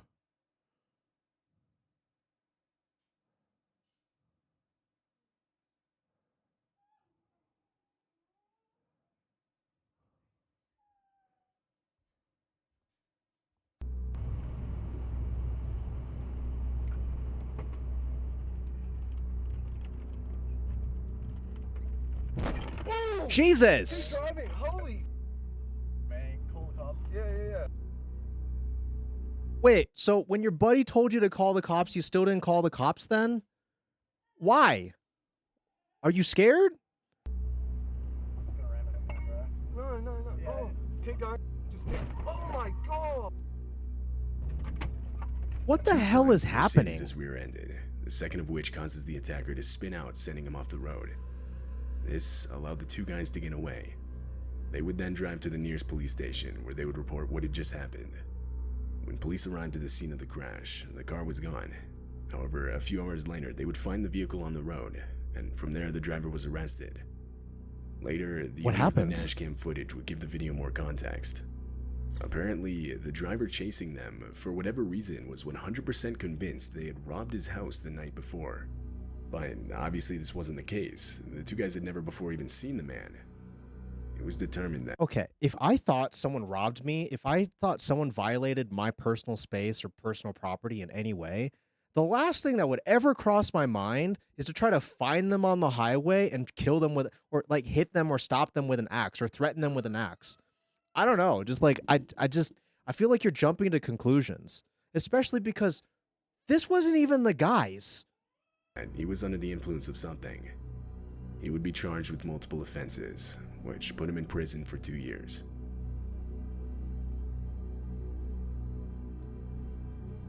In August of 2018, Justin Bilton and his 70-year-old father were camping at Glacier National Park in Montana. Not even an axeman can pull him away from They had only been in the park for 3 hours when they were informed of an immediate evacuation of the area. A forest fire ignited by lightning the previous night had gotten too far out of control. However, by the time they got the evacuation notice, unknown to them, the only road out of the park had already been engulfed by the fire. Do I go? Oh, no. No. I think we can drive through this. What? Dad, what if the car blows up? Yeah, exactly. Dad, this is insane. I know. We don't want to get trapped in here. That's true. Easy, alright, we're good. Just slow down. Well, how did that? There's fire in the middle of the road. You can't go anywhere. Listen, chat. I hope none of you have ever experienced being in a forest while there's a forest fire. Unfortunately, I've had this happen to me. It was the first year that I was essentially like the kid in charge at my summer camp. I was in the Boy Scouts, and I was the I believe it's SPL, if I remember that term correct.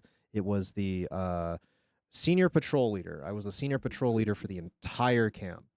And on day 3, we got notice that a forest fire broke out about 5 miles away from the camp.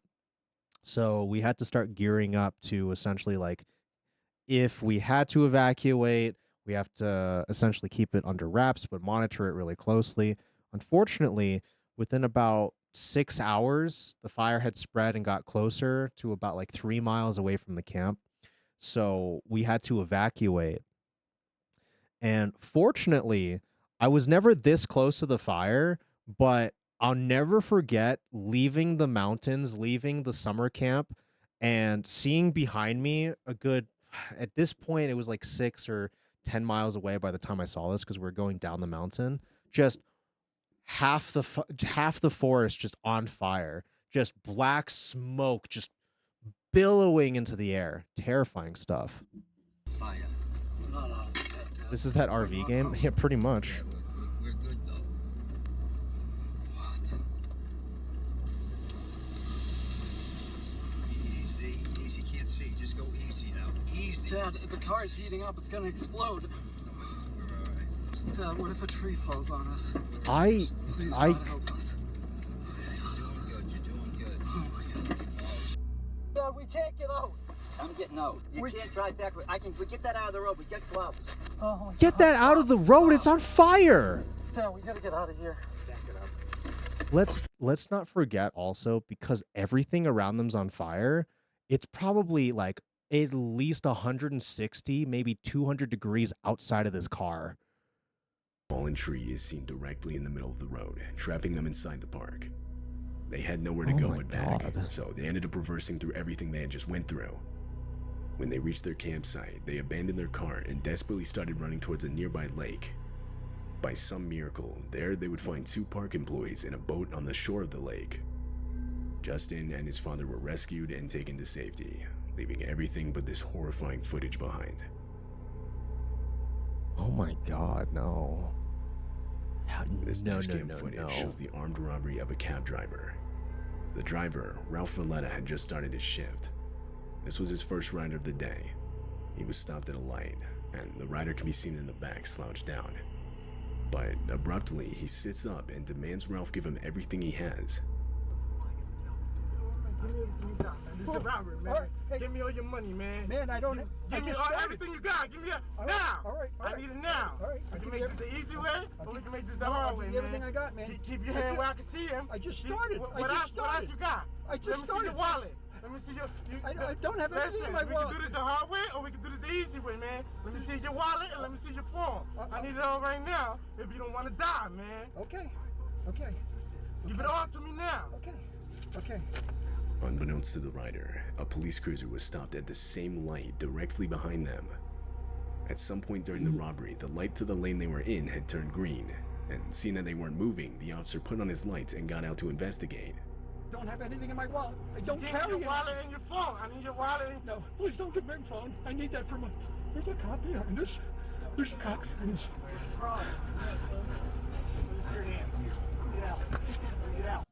Oh my God. Oh my God. This guy's got a guardian angel. He has no idea how lucky he is to be able to get out of this. Oh my God. The thing is, I used to drive for Uber, just a little bit off to the side, just try to make a little bit of, a little side hustle. I feared all the time that some shit like this would happen. To get robbed in my own car. Oh, God. I feel for this guy. I really do.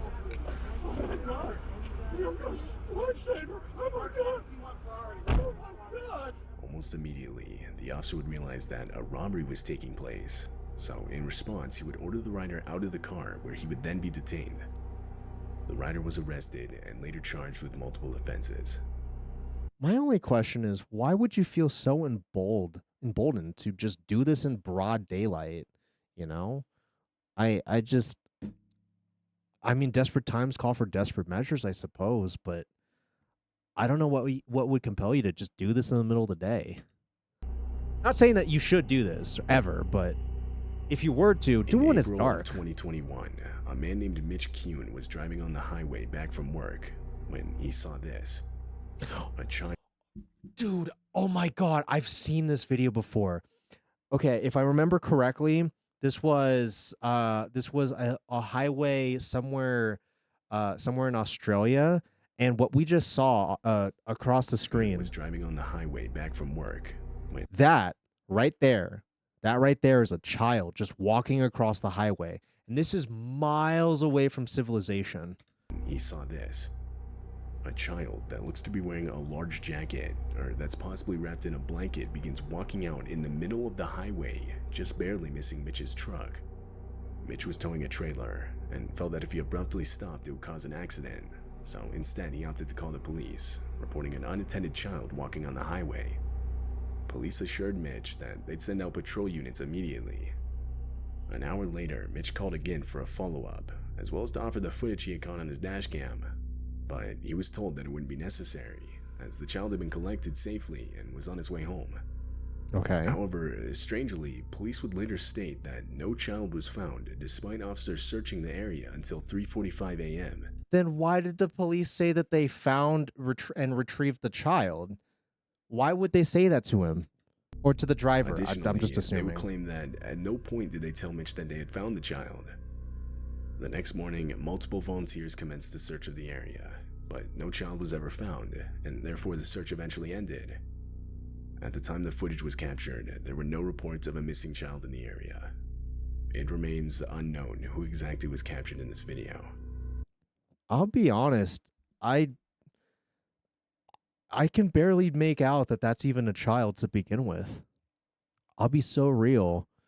Are we sure? Are we sure it was a kid? Because this footage is kind of blurry. This dashcam footage was captured in the streets of Taiwan. Right away, it's clear the video takes place in the midst of a storm where the winds are strong enough to throw around debris. At one point, debris is even seen flying against the windshield. But little did the Typhoons are drivers know scary. that an actual tornado was forming right behind them and quickly heading in their direction.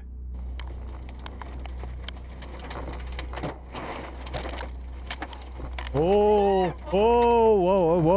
whoa.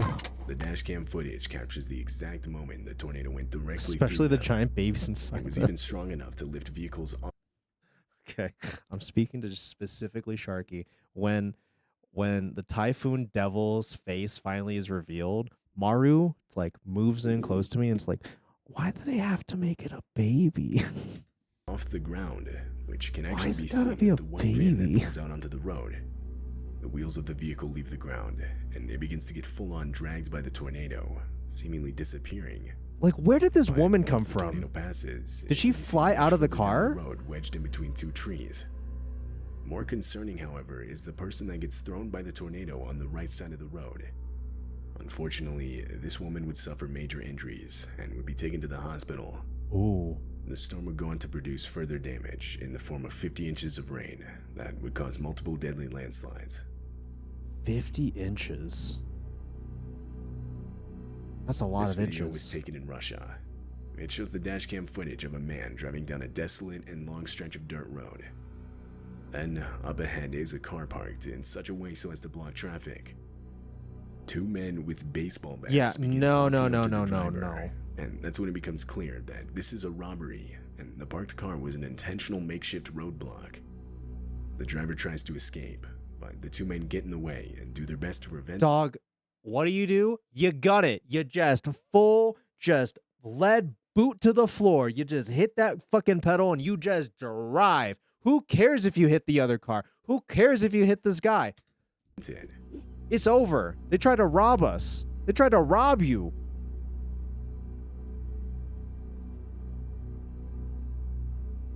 Fortunately, the driver had a window of opportunity and took advantage. He slammed on the gas and was able to get away unscathed. Good. He then drove around the roadblock and was free. It's unknown if the two men with baseball bats were ever caught. I live in such fear that this will happen to me at some point. Because the thing is, here in Colorado, or at least in the area that I live, they don't really like streetlights. I guess it causes too much light pollution. So as a result, all of the roads are incredibly, incredibly dark. I fear the night, the day, whatever, that this happens. That I'm just driving, minding my own business, and then I see someone just pull up right in front of me, stop in the middle of the road, and block it. No. We are out of there. We are making like a tree and leaving. In late November of 2015, a large catastrophic bushfire broke out in South Australia. This dashcam footage was captured by one of the fire trucks responding to the incident. Right from the start of the video, enormous smoke clouds are shown, depicting just how large the fire had gotten. As the trucks continue forward, visibility Terrifying. gradually worsens. It gets so bad to where the fire trucks are forced to stop. Then, in the distance, the Oh my fire itself God. can be seen, spreading towards them unnervingly fast. Here it comes, the head's coming. Nick, slow down. You scared of it? It's got to get you up more. We're going to go into burn over very, very quickly now. Here it comes, here it comes, here it comes. Whoa.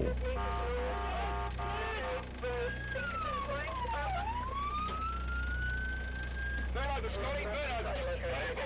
Burn over, Scotty.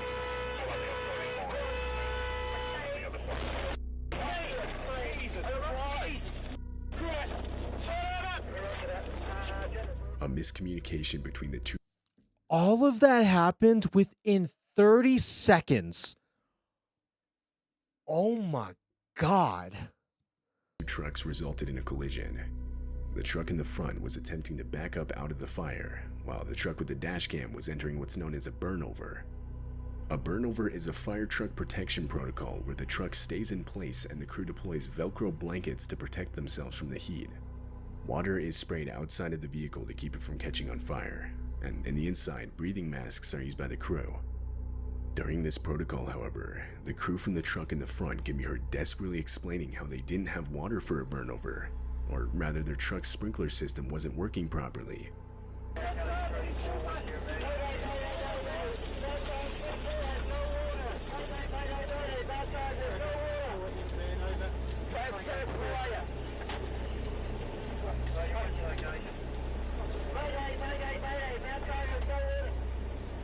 They couldn't stay in place and were forced to drive forward in the hopes of escaping the fire, which you can actually see in the video as the truck fades into the distance.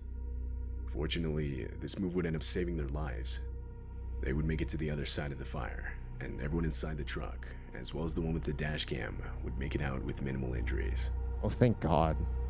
Fire has to be like top 3 worst ways to die. It goes like this: drowning, fire, asphyxiation, just running out of oxygen.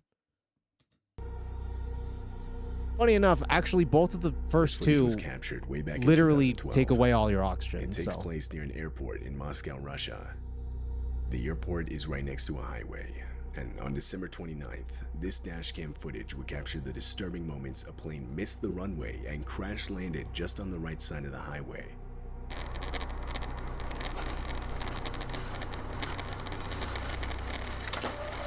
Oh my God.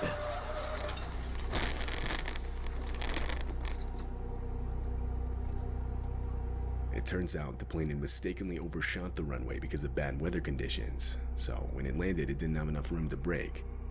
This left it no choice but to go directly into the highway, causing plane seats and other debris to shoot towards passing vehicles, all of which can be clearly seen in the footage. Did anyone die? At the time of the crash, the plane was only carrying crew members. No passengers were on board. Is everybody But okay? Unfortunately, 5 of the 8 total crew members would lose their lives. Oh. The driver of the vehicle with the dash cam would make it out unharmed. Ooh. Jesus. Jesus.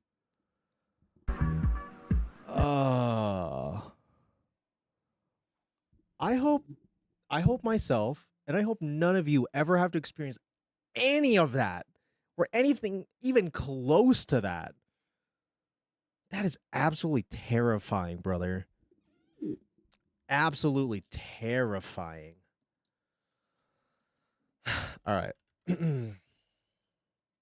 Let me enable the fire sale, and we're gonna get into Madison. I've been putting this off for months now. I am scared. I'm not even gonna play with you. I am scared. Okay. 60% off fire sale. 10G is now active. Hold on. I remember I had an issue with Tangia when I was trying to set it up for the IRL cam. Let me just double check that this is on. Maru Tangia overlay. No.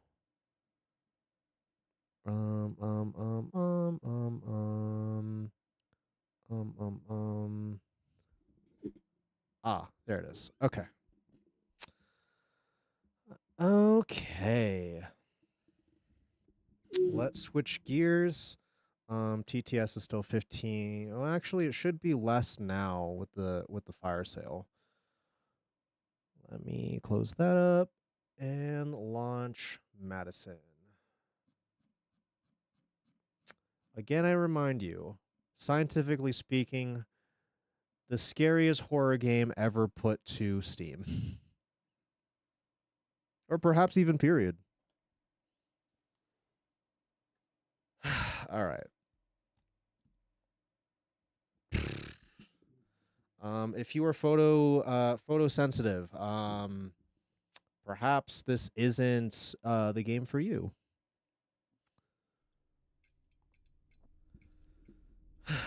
Okay. So let's catch you up. Let's catch you up as to where we are with Madison. We have completely explored the house. We have found out that the apparition that has been haunting us is some sort of demon by the name of Blue Knees. And Blue Knees, I suppose, has taken over my body as a child, I think. So all that's left is for us to face off with it and hopefully get rid of the curse. I'm going to get rid of the sponsorship overlay. And here we go.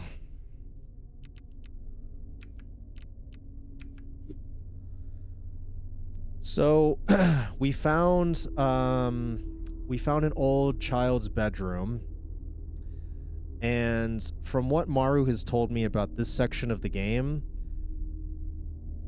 we just need to find and defeat Blue Knees without getting caught by Blue Knees. So we will figure out how to do that. Also, my name's Luca in the game.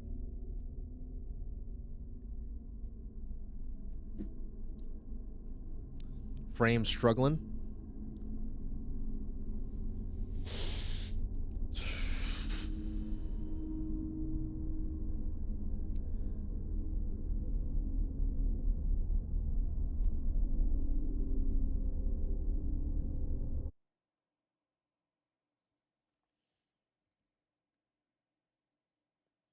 Okay.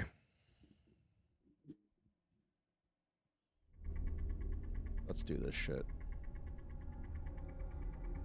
Okay, so let me just try to get my bearings here. Okay, so that takes the photo. This shakes it. Nice. It's my inventory. I don't remember drawing any of these. Am I going insane? No, you're not going insane. Maybe you are. Okay.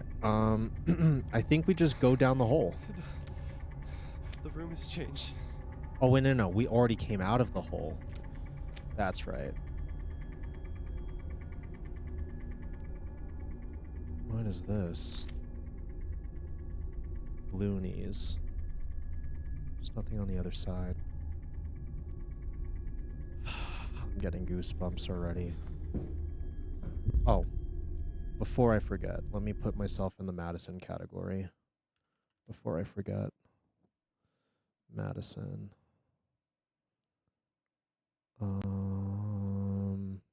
Why didn't the game capture kick in? Why didn't the game capture kick in?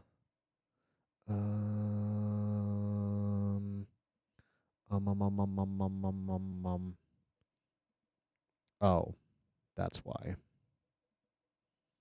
That's why it didn't kick in. Okay.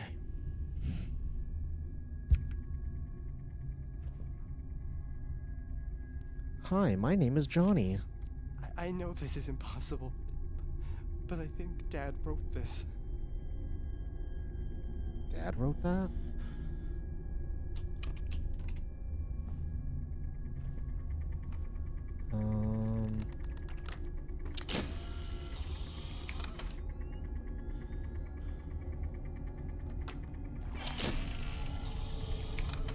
Oh, I think I just figured out how to open the door.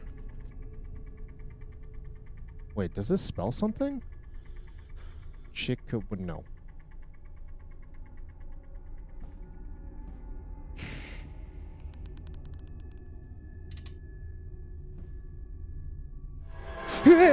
Okay. Okay. All right. Okay. All right. Okay. All right.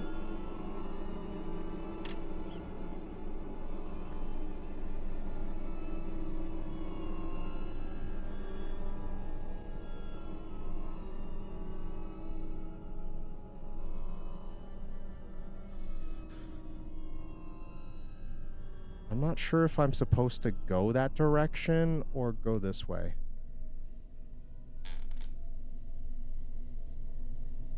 I'm gonna say go this way, maybe? Wait, but that doesn't make sense. Why would I go that direction? Maybe I go towards him? I don't know. I don't know. I'll walk I'll walk towards. Yeah.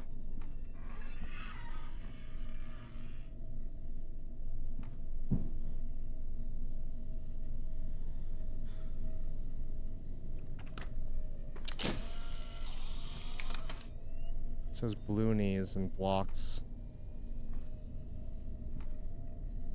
Oh shit, the door's open. Also, Mary's staring right at me. Oh my god. Oh my god.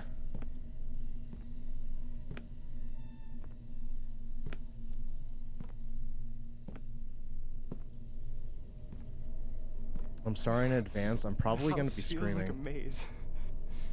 I'm sure this is what Grandma was referring to. Wait a minute. Wait a minute. Wait a minute. This isn't where... Wait. This isn't where this part of the house should be. Like, at all. What the fuck is this? This is supposed to be where the bathroom is.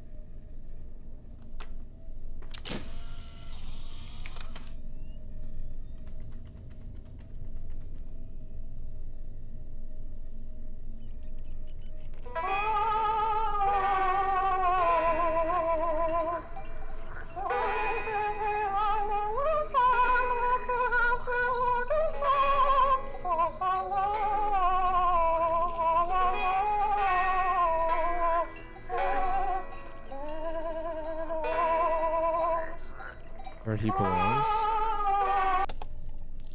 Okay.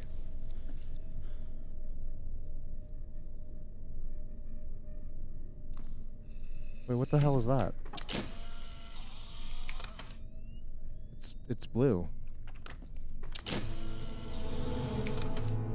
Yeah, Tiny Tim sounding.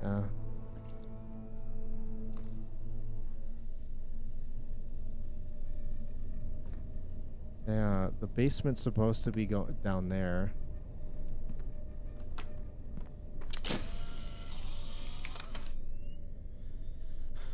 The fuck is this? He is not my friend anymore. He wants to play with mom. Oh.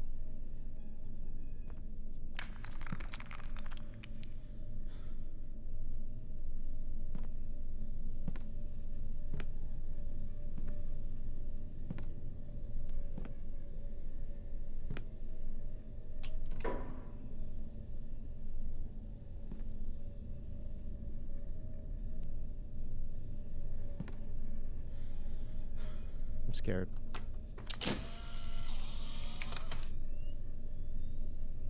I'm really scared.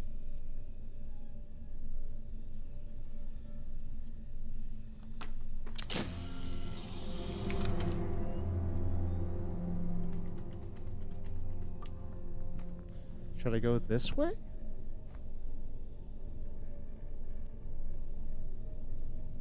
Wait, I just walked in a circle, didn't I?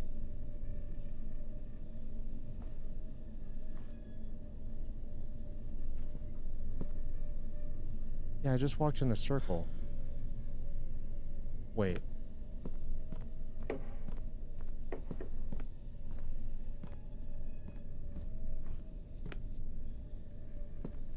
I open this door? No. Okay. Okay, that's fine.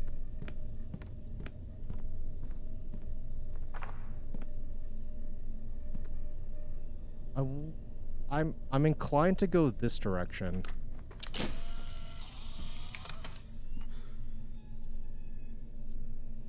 Let me pick it up. Bloonies told me he will eat mommy's eyes.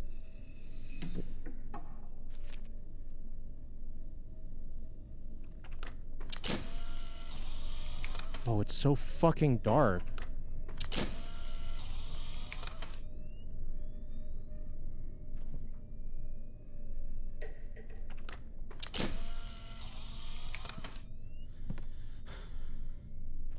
Like, I'm literally just trying to escape the house, right?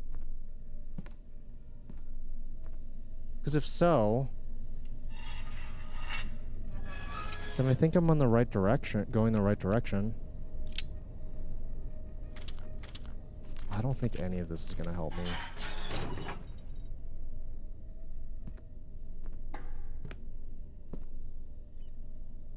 More parts of the song?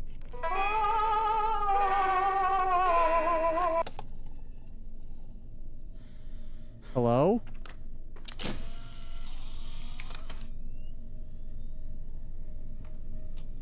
Fuck. Alright, let me play the rest of the song.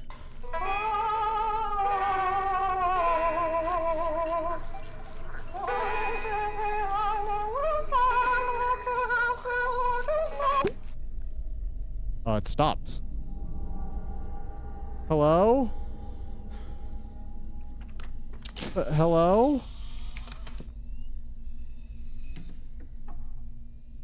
Hello? Hello? Oh, shit! Oh, did you see that in the corner? Listen, you bitch! I'm not scared of you! I am! I'm scared! I'm scared! I'm scared! Ah, smile for the picture, bitch!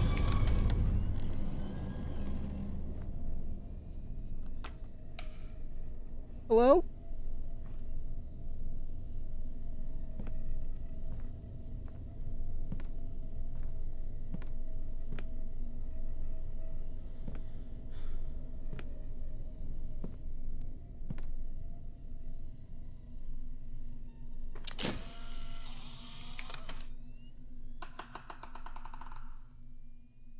Okay, there's the addict.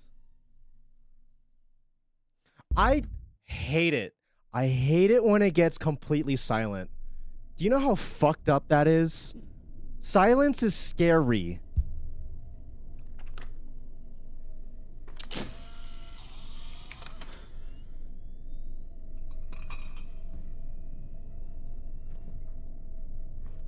Hello?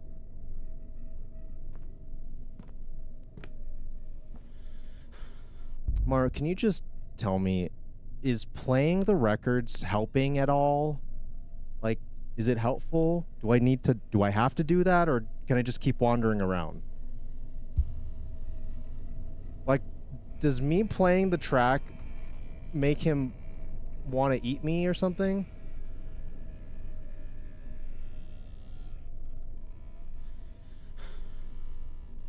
Well, here's the thing. This is a dead end, and all I see is the record player.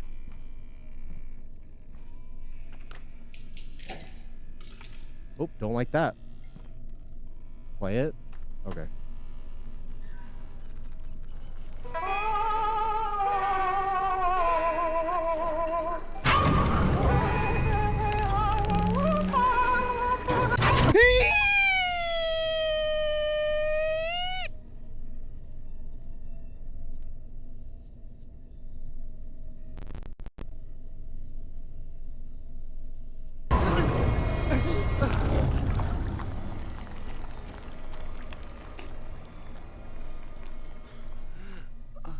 Hello?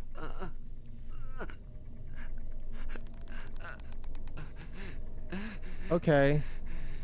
Okay, I'm back. I'm back here. Okay, so what that tells me is avoid him? I don't know. Smile, bitch! Oh. Oh, I thought he would be there. Alright, well, let's do it again. Let's do it all over again. Wait a minute, why is this door open?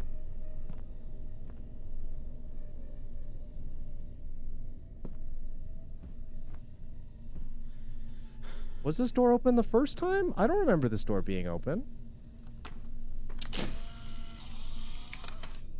Brownies. He's a scary motherfucker. Nope, okay.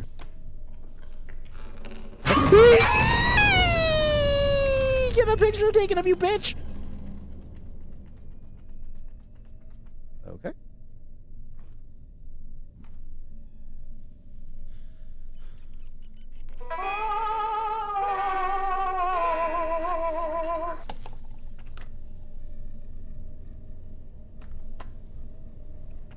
Can I finish the song, or are you just gonna keep being a dick?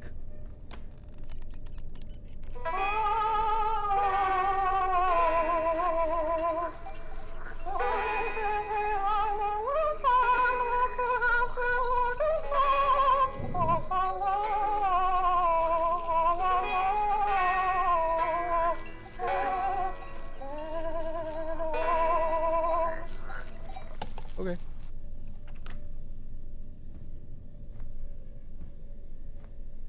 Gotcha, bitch. Oh. Okay.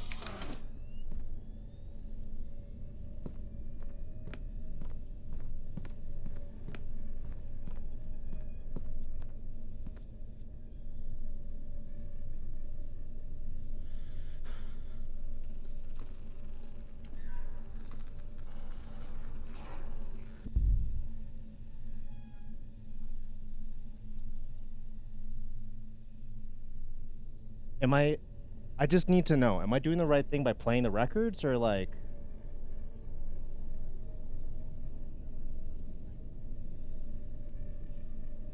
Oh. Oh. Oh. I can't just play all of them and just figure it out?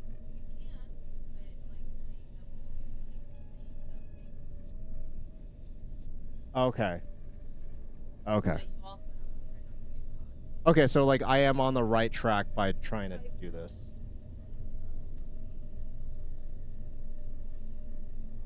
Okay.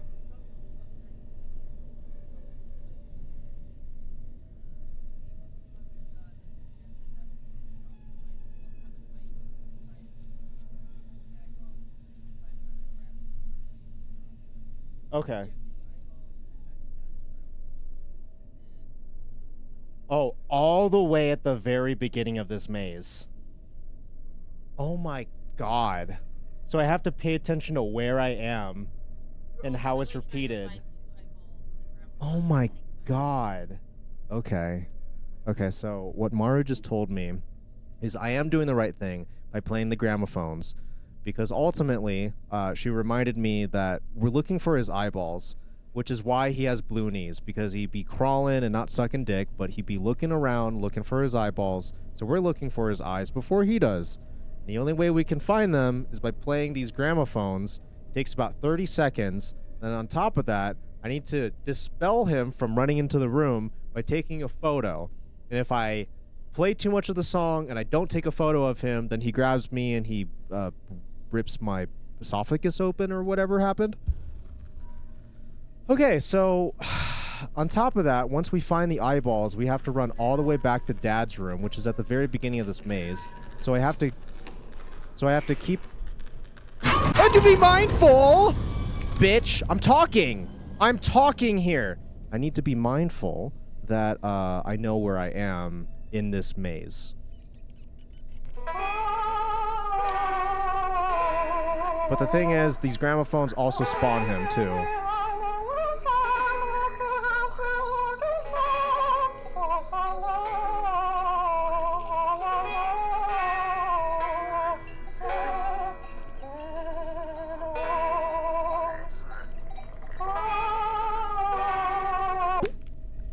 Oh. Did we get an eyeball? We did. We got an eyeball. We got an eyeball. We got an eyeball. A human eye? Oh, we're so lucky. Hey, bitch. Got your eye. I got your eyeball.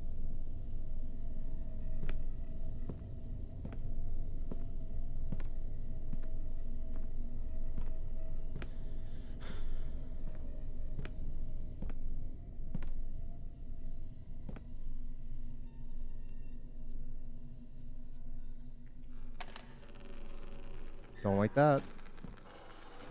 Don't like that. Bitch! Bitch! Bitch! No, no, no! Take the photo! Take the photo! No, no, no! Come on!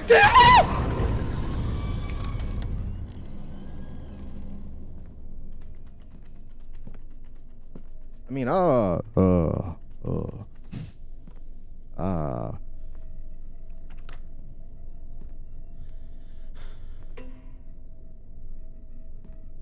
Okay, this is where I lost it the last time.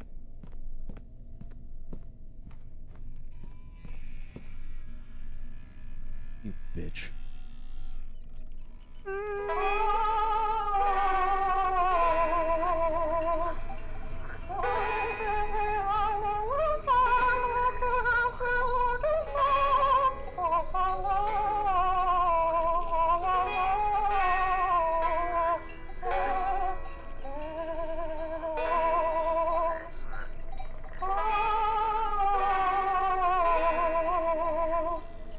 Okay, that's not the one.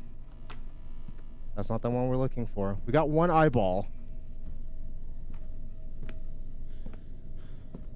On the bright side, he can only appear in front of me. Okay, so... Okay, that's not it. Oop, don't like that sound. Hello? Billy?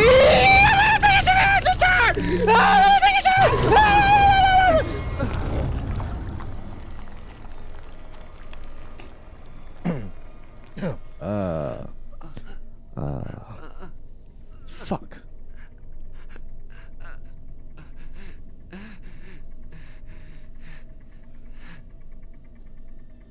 You bitch.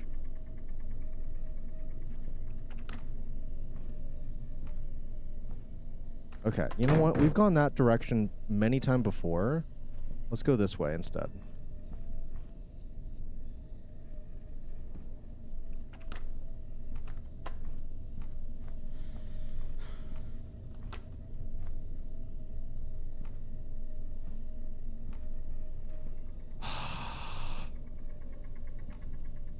Hello?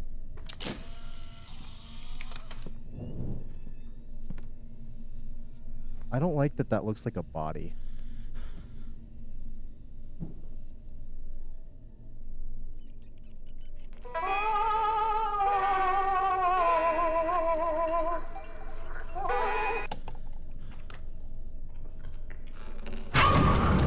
Oh, come on! I took a good photo of you! I took a good photo of you! I gotta time this better when he's, like, close. Okay. Okay. Alright. Alright. Alright. Alright. Yeah, yeah, you got me. You got me. You got me. Yeah, I'm gonna stick with my plan of going this direction instead. Ceiling titty. Down here?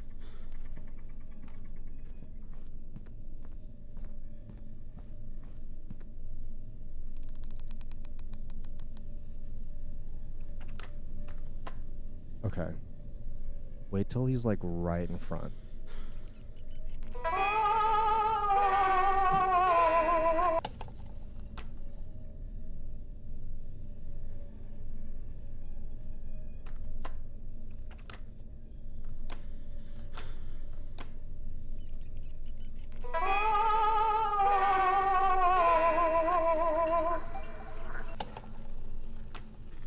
I know you're coming. I know you're there. Come on. Come out of hiding.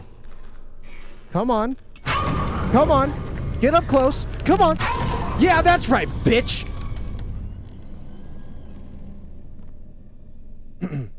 Sorry.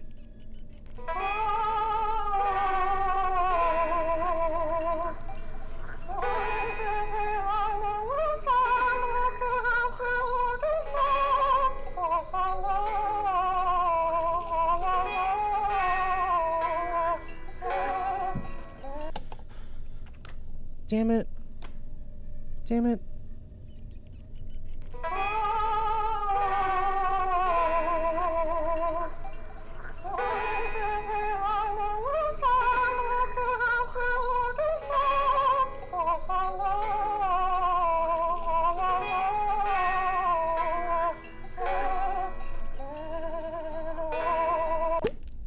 Oh, we got an eyeball.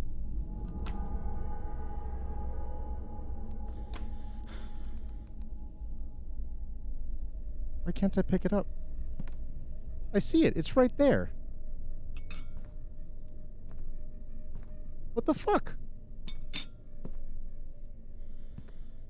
I see it. It's literally right there. Please tell me I'm not just soft locked. Or is that not the eyeball? Is that not what the eyeball looks like? That looks like an eyeball to me. Oh, come on. No, no, no, no, no, no, no, no. No, no, no. That's bungus.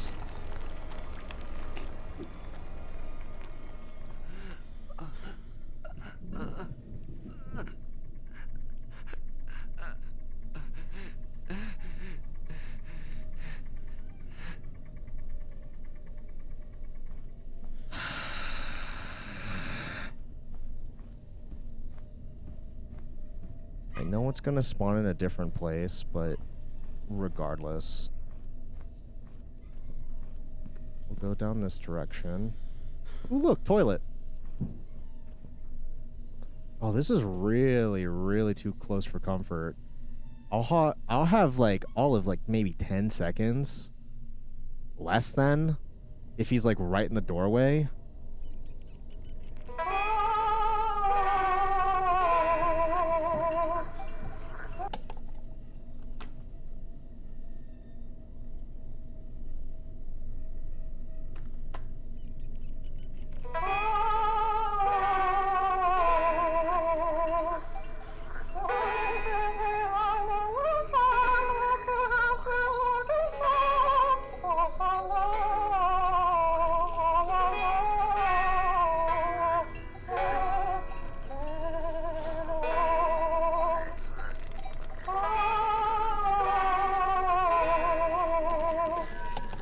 Yep, nope. That wasn't the one. Come on, show up. Yeah, that's right. That's right. I gotcha. I got your picture. I'm coming with you, dear Maria. Count me in.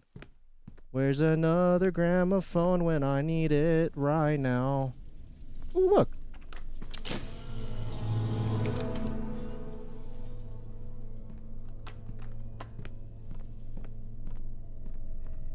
Okay, that didn't have the eyeball in it. Maybe this one will. I see it. I literally see it. Do I need to keep winding? Is that what it is? I can't wind it anymore.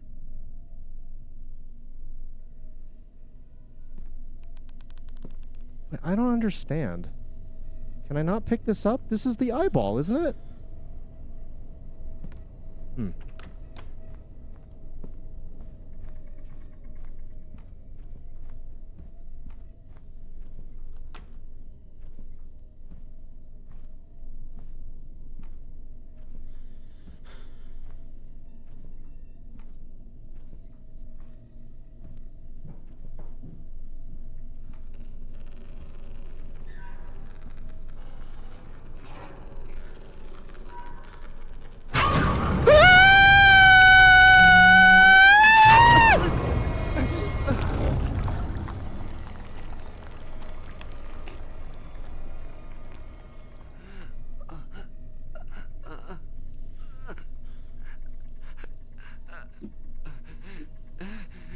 Real voice my ass.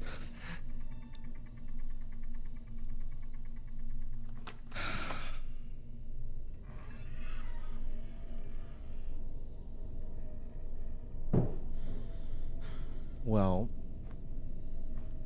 I know where these two are, at least. I know the layout of this side. Do I have to do it again until it pops out?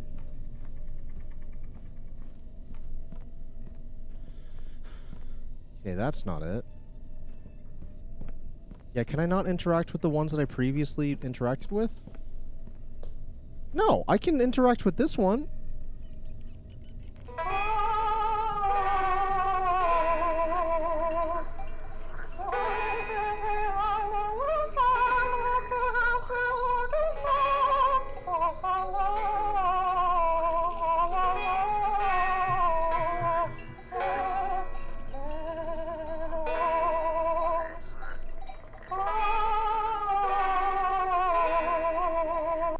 No.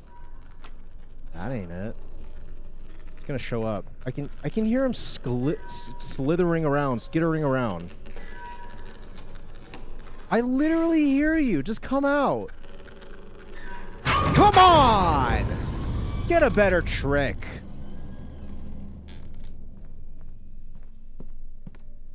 Yeah, they don't change, right? Yeah. Layout doesn't change. Okay, so it's not these two. Does that mean I have to go pick up the eyeball again from whichever room that was?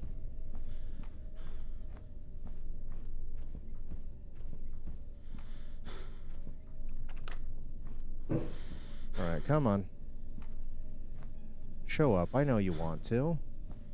I know you want to.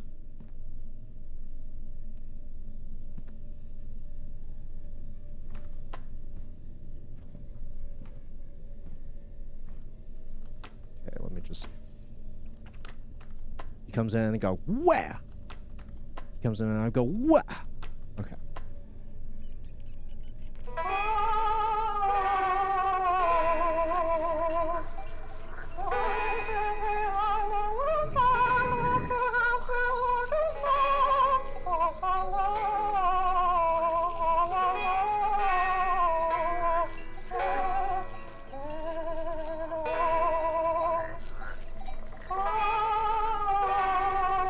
Nope, that's not it. Alright, come on, Blue Knees. Come out. Blue Knees. Come out to play.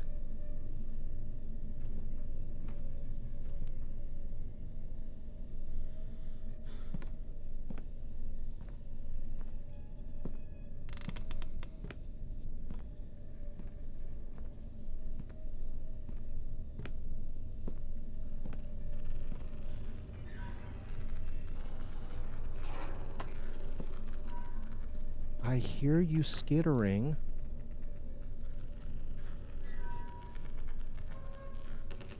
He's getting closer. He's getting closer. He's like right around the door. Yep. No! Wait! No! I took the photo! But I took the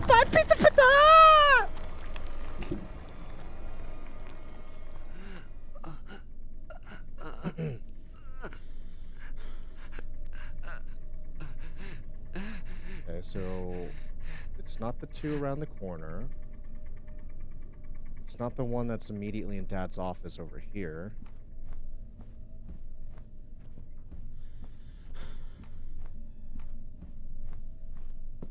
Yeah, it's not that one. Is this where I found it the first time? Yeah, I can't interact with it, so... There was eyeball number 1.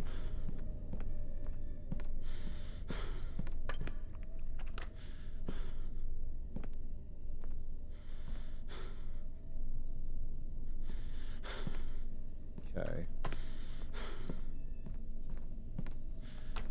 Next room to check is... Not that one.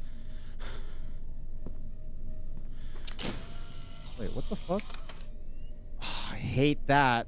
Oh, I hate this. Come on. I hear you. Come on. Come on. Any minute now. Come on! Yeah. Yeah. Get blinded, bitch. Get blinded. Pocket sand.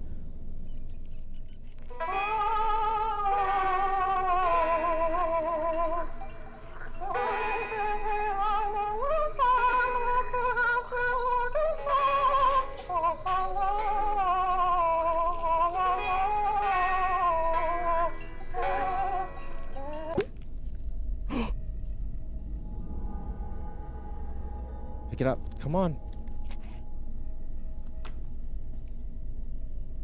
Okay. Do I have both of the eyes? I do! Oh my god. Okay, now I just need to navigate back? Right?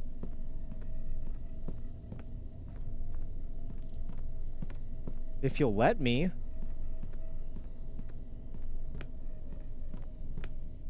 Jump scare. No? Okay. Jump scare. Still no? Jump scare. Jump scare. Okay. It's silent. Don't like that.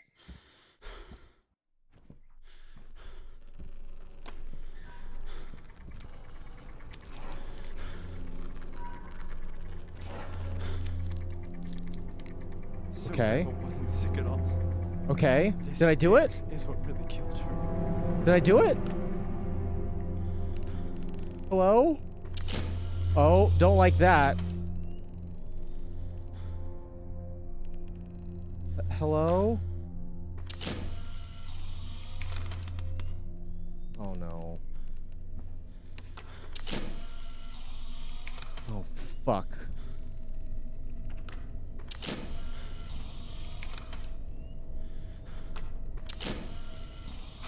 Shit, which direction do I go?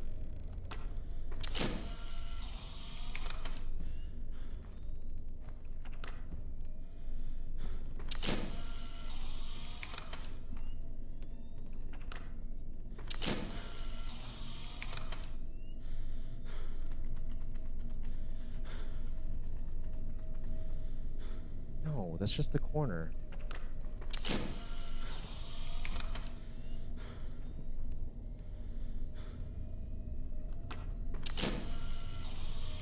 Are you seeing a door? I'm not seeing a door.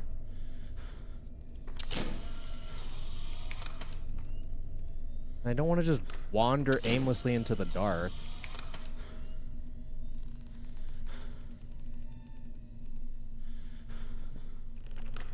Maybe I have to. I don't know. Okay, let's just pick a direction and head and just go with it. This way.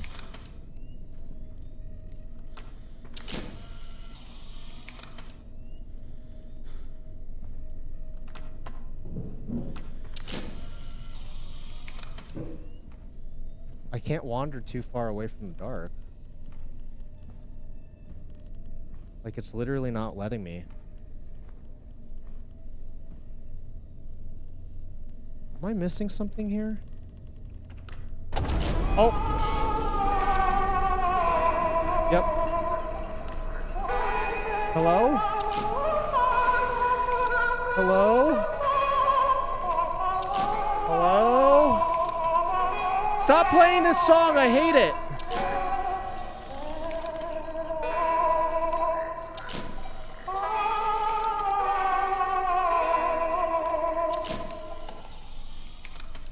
Hello?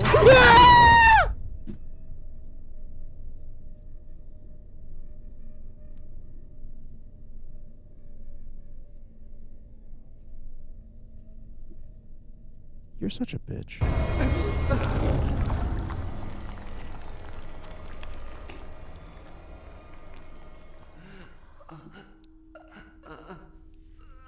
Oh, some thunder only happens when it's raining. Players. Oh, ah!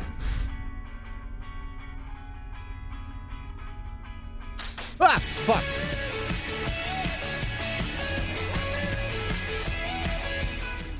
What's up, Kiba? How's it going?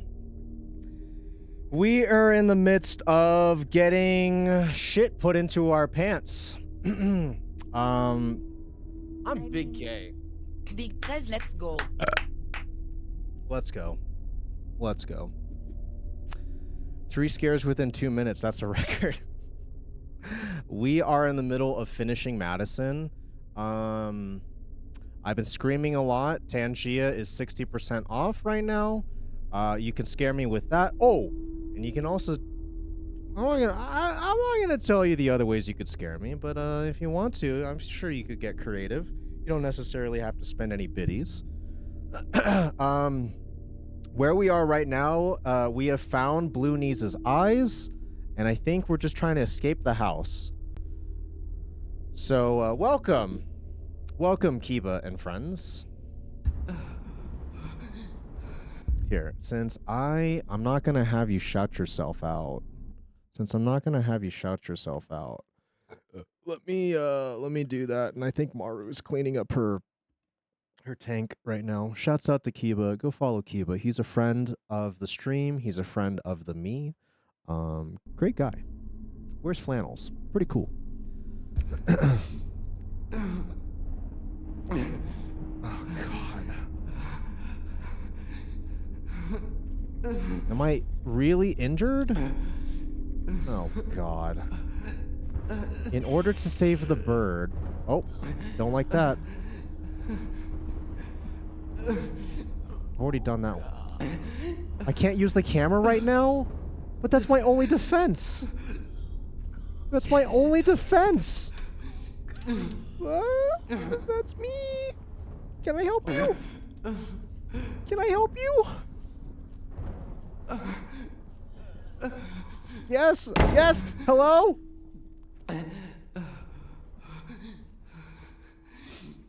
That door's locked. Fuck.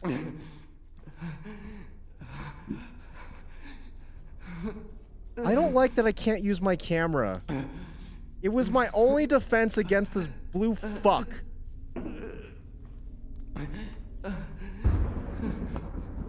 Come on!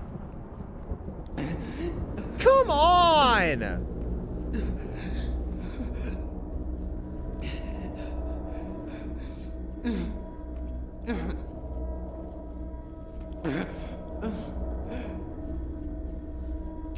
Locked.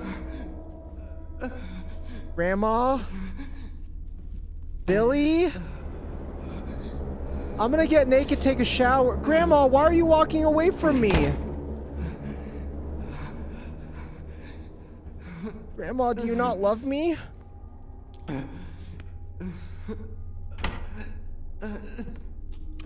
Grandma? Why are you being so mysterious and scary? Are you in the nope, you're not in the bathroom! It was just a fucking... Did I seriously get jump scared by a fucking table? Jesus Christ.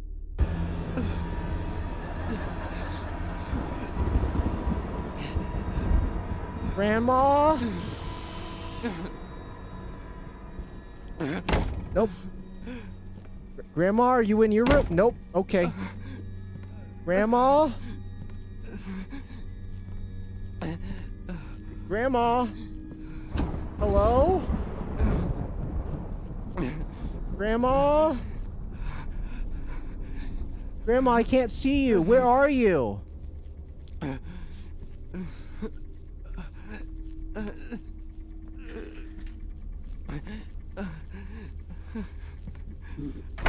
Oh, come on. Oh, it's open. Okay. Grandma. Oh, come on. It's dark. It's dark. I'm scared.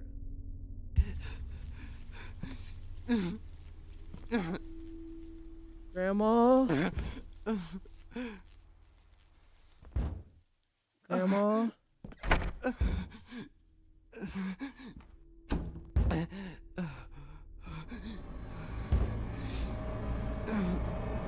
Grandma, there's a naked old woman walking through the house. I don't think that's you.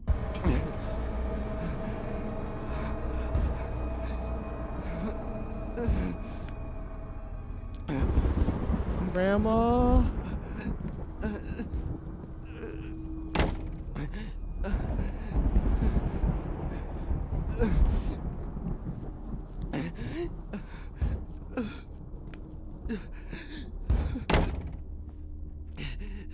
Grandma? Are you locked behind this door? Fuck, I still don't know the combination though.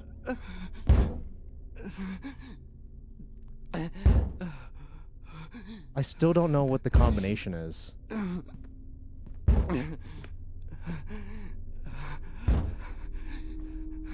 Oh, it's locked. Okay, wait. What do I have in my inventory? Wait, bolt cutters? Wait, could this work? Can I just cut the lock off?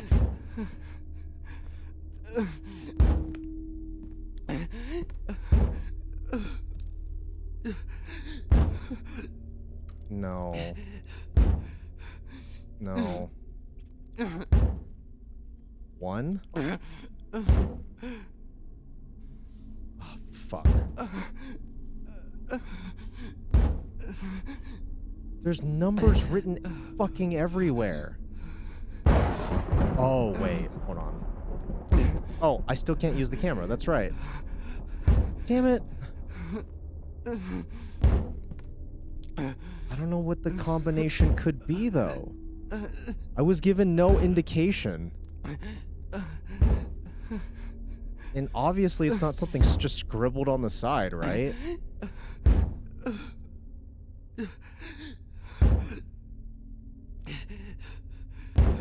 Like, why would it be any of these? Like, here, let's just try... what does this say? 1982.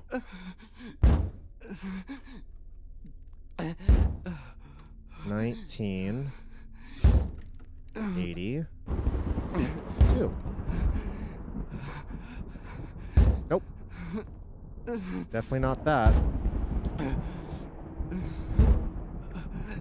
Am I smoking penis? It's all led up to this. I just don't get what it could be. Check your old photos. I didn't take a photo of anything interesting. A lot of nothing. Oh, 8? Okay.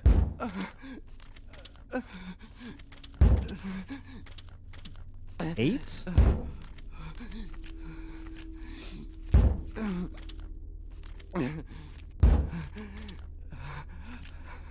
Eight.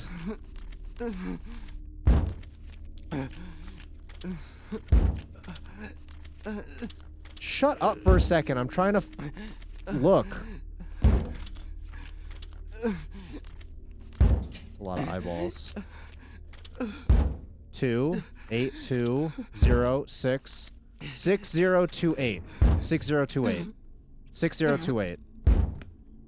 602. 6 0 2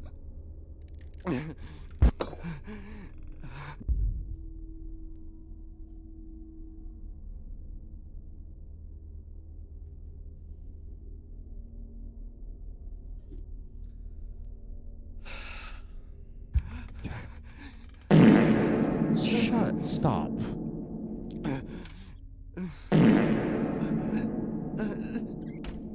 Grandma? You're not Grandma. Oh, no, you are Grandma.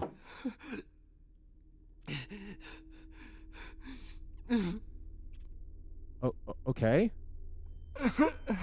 Oh, I'm having a LSD flashback. Oh, what? Did I just knock it over?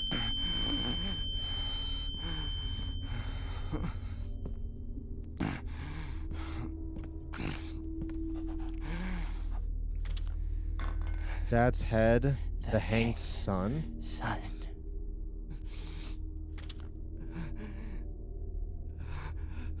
Oh. Trigger warning, I'm about to commit sewer slide.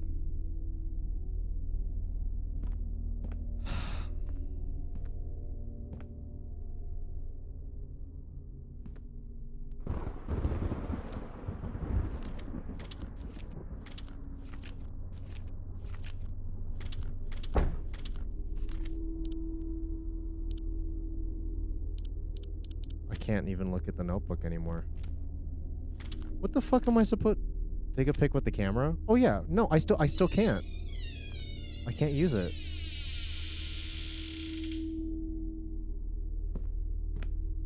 Also, why is... Wait, has this been off center this entire time? It's like zoomed in on stream. Hold on. What the fuck? Let me try to fix that really quick. Why is it zoomed? Yeah, like you're missing like 70% of the screen there, brother. What the fuck? I thought that was the... yeah, okay.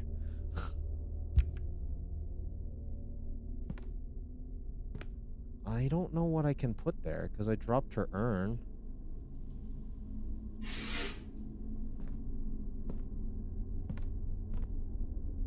Can I leave yet? Nope.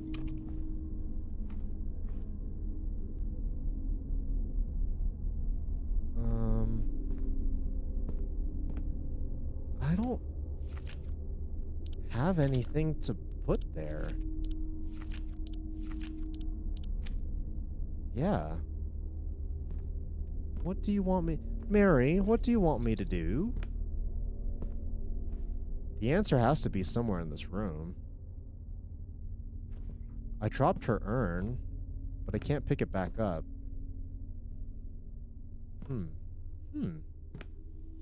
Curiouser and curiouser.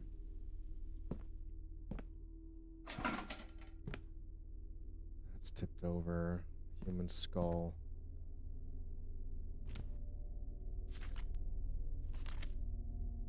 The hanged son.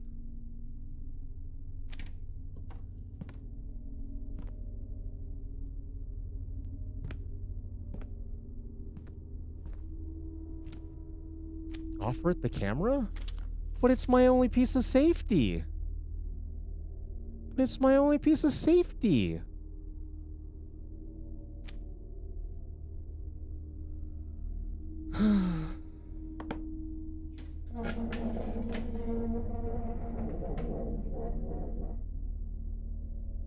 I had a feeling it was the camera. I just didn't want to give it up.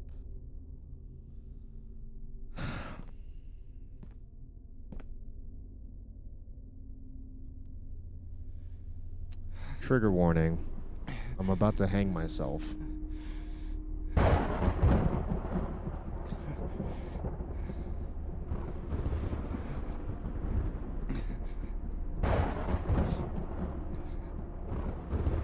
You don't need safety where you're going? Heaven?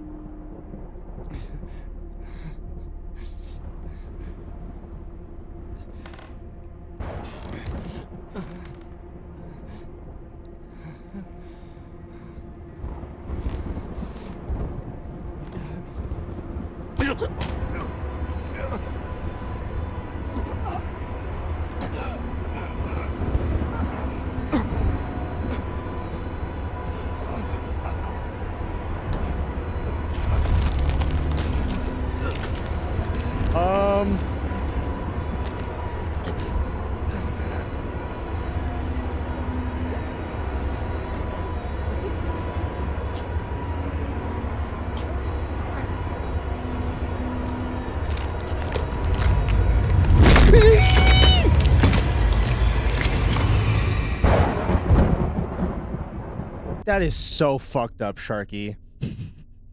That is so fucked up.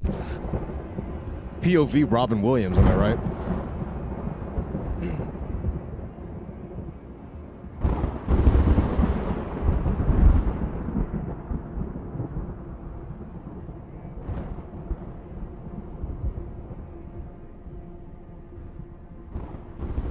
They're gonna give me another jump scare, aren't they? Blue knees! No? Okay.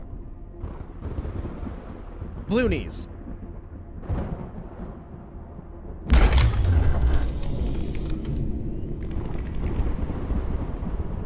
Took a photo.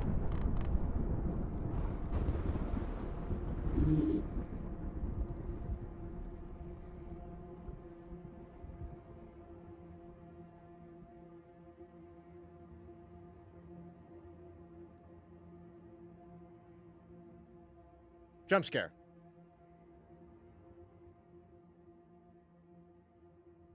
Nope. I'm just dying. Just death. Just dying.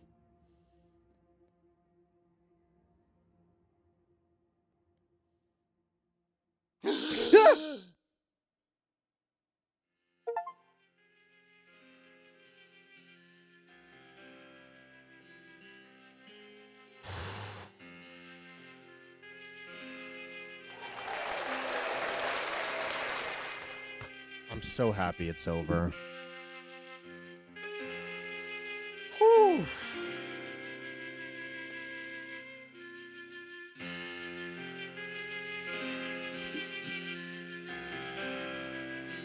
We started this back in August, and we finally finished it 1 week before Halloween.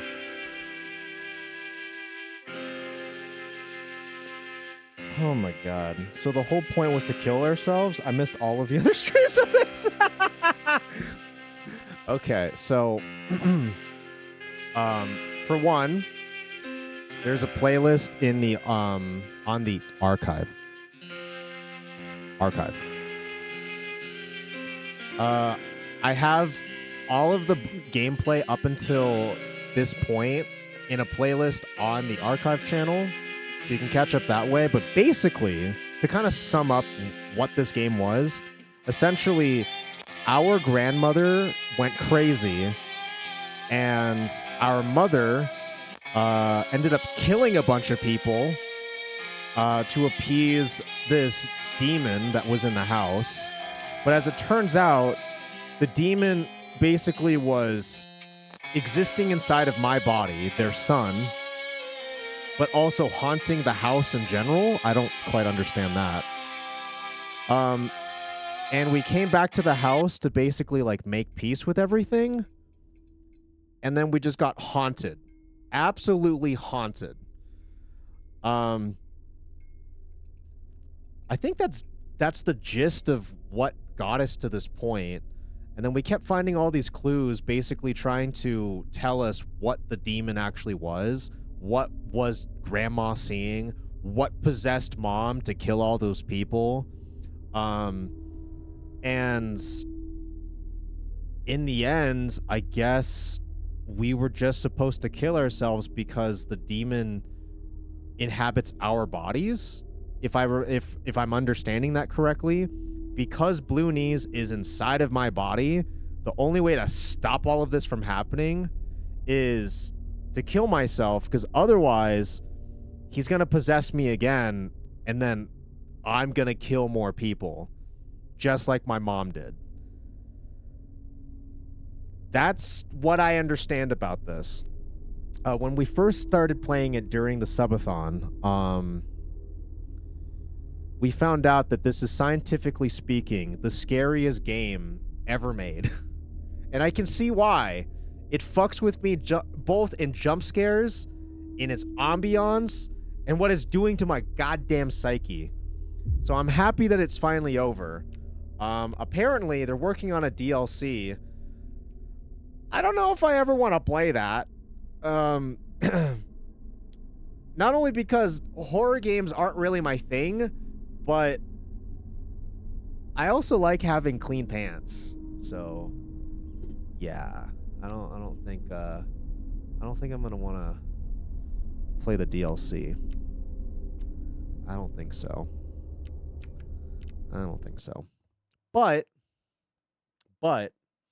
before we depart for the evening, how about I share with you the last story that I had lined up for us for our little fireside scary stories. How about that? Oh, immersion ruined. Adam? Yes? No. What is Adam? Hold on. I'll check out the trailer really quick before I pull up the story. Adam game trailer.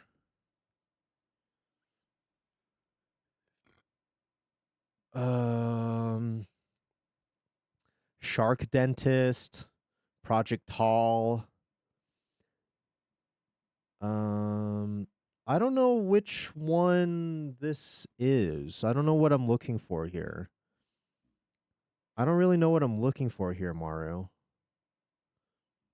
I'm seeing a bunch of different game trailers from the last month.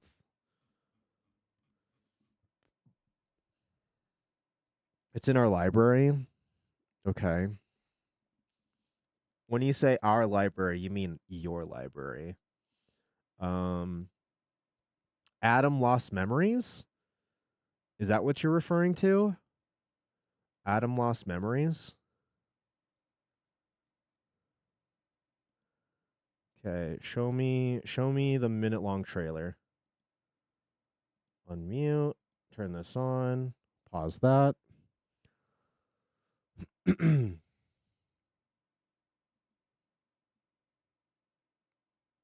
This is what you want me to play? Based on a true story. Based on a true story? A true story that happened to me when I was a child. You lived in a cyberpunk universe?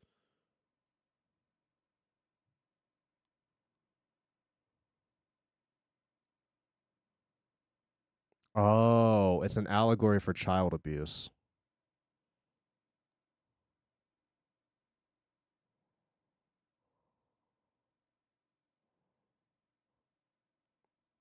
Wait, hold on. Isn't this the game that you said, and I quote, "It made me shit my pants"?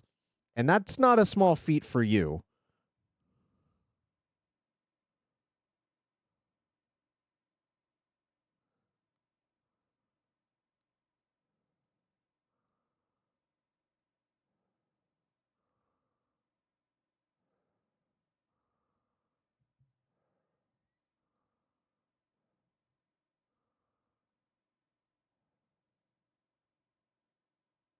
Brother, ew.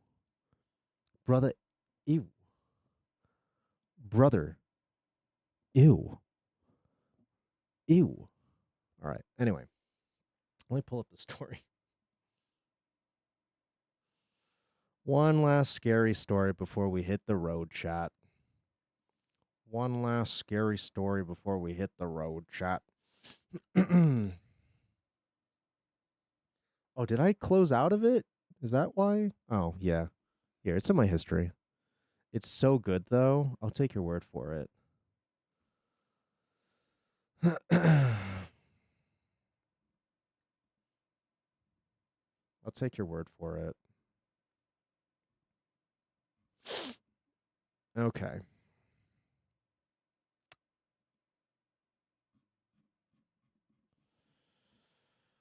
This one is titled, "My friend died in a horrible prank. I wish I never learned what went wrong." The worst deaths, in my opinion, are accidental. I remember last week about about a mother who rolled onto her newborn and suffocated it. Every year, toddlers die from being left in hot cars. And then you hear stories of kids playing games, like one boy who hid in an unplugged freezer and suffocated to death during hide and seek. I've heard something like that before.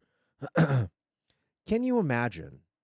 Can you imagine being the person responsible in any of these situations? To me, this is so much more terrifying than the prospect of the paranormal. I'd rather I'd much rather be haunted by a ghost than by guilt over unintentionally hurting someone. I'm going to snooze this. No ads. My husband Wade is the opposite. He's unbothered by accidents, but petrified of horror movies about demons or vengeful ghosts. But as I told him, none of those things are real, so why be scared? He counters that accidents are without malice, therefore not as scary as murderous ghosts that might be real. I guess he has a point about the lack of malice, not about ghosts that might be real. I know they're not, because if they were, my best friend would definitely be haunting me. Well, I guess in some ways she is. You see, whenever I read about a prank gone wrong, I stop breathing for a moment. I'm choked by guilt. After all these years, I still don't know if it was my fault. I was never charged, and my friends insist I need to stop blaming myself. But how can I? How can I move on? Not knowing if it's because of me. Rosa got into the suitcase on her own. Lakeisha and I helped her. We were all drunk, giggling. She was supposed to surprise Boylan. She had a huge crush on him. Let me back up. Let me try to explain.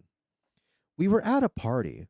Our friend group had been together for years, and we rented out this lodge. Me, my husband Wade, who went back then, was just my crush, his buddies Boylan and Tucker and JB, and the girls who were my besties, Lakeisha and Rosa and Kay. There were also some other friends who stopped by who'd we'd met just earlier in the day while hiking. I can't remember their names anymore, but what I do remember is that we all had a lot to drink. And Rosa, she was in her flirty phase. Rosa was my best friend, but she wasn't perfect. She was like a butterfly who sips from every flower, a real heartbreaker, beautiful and passionate. I was a little bit jealous of the attention she had, and also I was kind of in awe of her. Whoever she was with fell hard, like she was the love of their life, but she never committed. She'd been on and off again with JB, then seduced Wade, which was kind of bitchy, because she knew I had a crush on him. She'd even flirted with bisexuality with Kay. Now, her eyes were on Boylan. I forget whose idea it was to have her hide in the suitcase. It was either mine or hers. All the luggage was in the basement because that's where the boys had put it when we had arrived at the lodge. Lakeisha said something like, Boylan's suitcase is big enough to hide a body, and that's when Rosa, or me, had the idea that she'd hide in it. And Rosa decided to spice up the prank by wearing lingerie. When Boylan took the suitcase up to his room and opened it, he'd find a sexy surprise. We were stupid. None of us had good judgment, especially since we were very tipsy. Once Rosa squeezed inside, whining about her hair getting caught in the zipper, Lakeisha and I went to badger the boys to bring everyone's bags into their room. I remember Boylan delivered mine. I was staying outside in a tent with Kay. The lodge didn't have enough bedrooms for everybody, and we wanted to sleep under the stars. Kay had no idea about the prank and was confused when I kept urging Boylan to go inside and check his bag. Wink, wink. After he left, I told her about Rosa, and because Kay was actually sober, she told me to go make sure Rosa wasn't stuck in there. So, I checked to make sure the suitcase wasn't at the bottom of the stairs. At least, I think I did. But I was drunk. While all of us were sitting outside watching fireworks later, I noticed Boylan was missing, and I asked Wade where he had went. Boylan had gone up to his room early. Since he hadn't come back, Lakeisha and I assumed Rosa was in there with him and that her lingerie stunt had worked. But in fact, Lakeisha and I were whispering about Lakeisha and I were whispering about it all evening, quietly, so not to make any of the other boys jealous. In the morning, when Boylan came down, Lakeisha and I asked about last night, all smirks. He looks clueless. Then Lakeisha asked where Rosa was, and he was still clueless. But what about his suitcase? Hadn't he opened it? He said that he had shoved all his clothes into the closet in a pile. He wasn't sure why. He assumed that he was being pranked or something. He assumed he was being pranked or something and hadn't seen a suitcase. So you never opened it? Asked Lakeisha. Dread bloomed in my belly. Oh God, I thought. Oh God, oh God. Lakeisha was telling me how he had taken his clothes out and Rosa had hidden inside hoping to surprise him in lingerie, and Boylan blushed and said he was gay. Gay? But his coming out to us was hardly even registered because where was Rosa? None of us knew. We quickly went to wake everyone else up, hoping someone had seen her last night. Oh God, oh God, oh God, I checked. Didn't I check? I swear I checked. Prayers ran through my head. But I was drunk. I wasn't sure if I really had. I went downstairs to the basement. There was the suitcase, still tucked at the bottom of the stairs. It was exactly where we left it when we zipped Rosa up in the night before. Nobody wanted to open the suitcase. The boys argued about who had left it there. JB said he lifted it, but noticed how heavy it was and asked if someone else could take it in. Each of them had the thought another one of the guys was going to grab it. Boylan didn't think to check because he had found his clothes in a pile in the closet. Let me snooze that out again. She'd suffocated, of course, but it had taken a long time. Oh man, I skipped a sentence.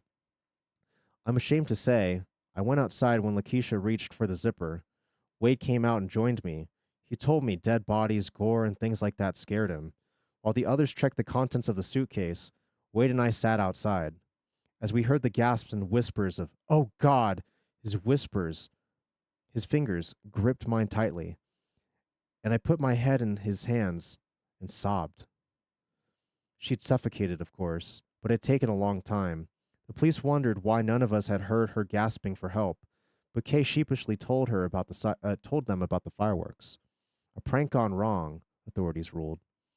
My friends then said, and still now say, that ultimately Rosa was the one most responsible for her own misfortune, that she had made her own decisions, that all of us were a little guilty, but none of us were wholly responsible for this tragic accident. But it was my hand that closed the zipper. I've lain in bed, thinking about her gasping for air. Why didn't she scream? Why didn't we hear any muffled shouts? I imagine her squeezed into darkness while her pleas for help go unanswered. And I just can't breathe.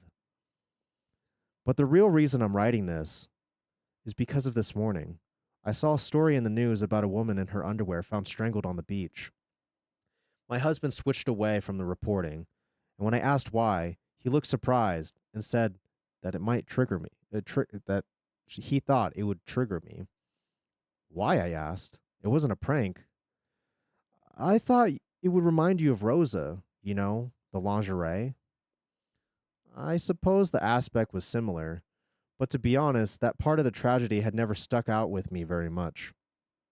But now I think about how we all stopped talking about her afterwards, about how her death was only a blip in the news. No details were released. And in our friend group, Rosa's death became a taboo subject, almost as if she'd never been with us at all. We all silently agreed to forget her. But the more I think about that report on the news, the more I'm getting that feeling from that day. That top of the stairs feeling, looking down and seeing something I didn't want to see. That, oh God, oh God, oh God, sense of impending dread. And I think I'm about to be sick. Because Wade dated her too, and loved her. And more certain. And I'm more and more certain that I looked down the stairs before the fireworks, and there was no suitcase there. And now I'm wondering, if Wade never saw what was in the suitcase, never picked it up or opened it or moved it, how did he know she was in her lingerie when she died? Oh, shit. That's true. How would he know? Damn. Damn.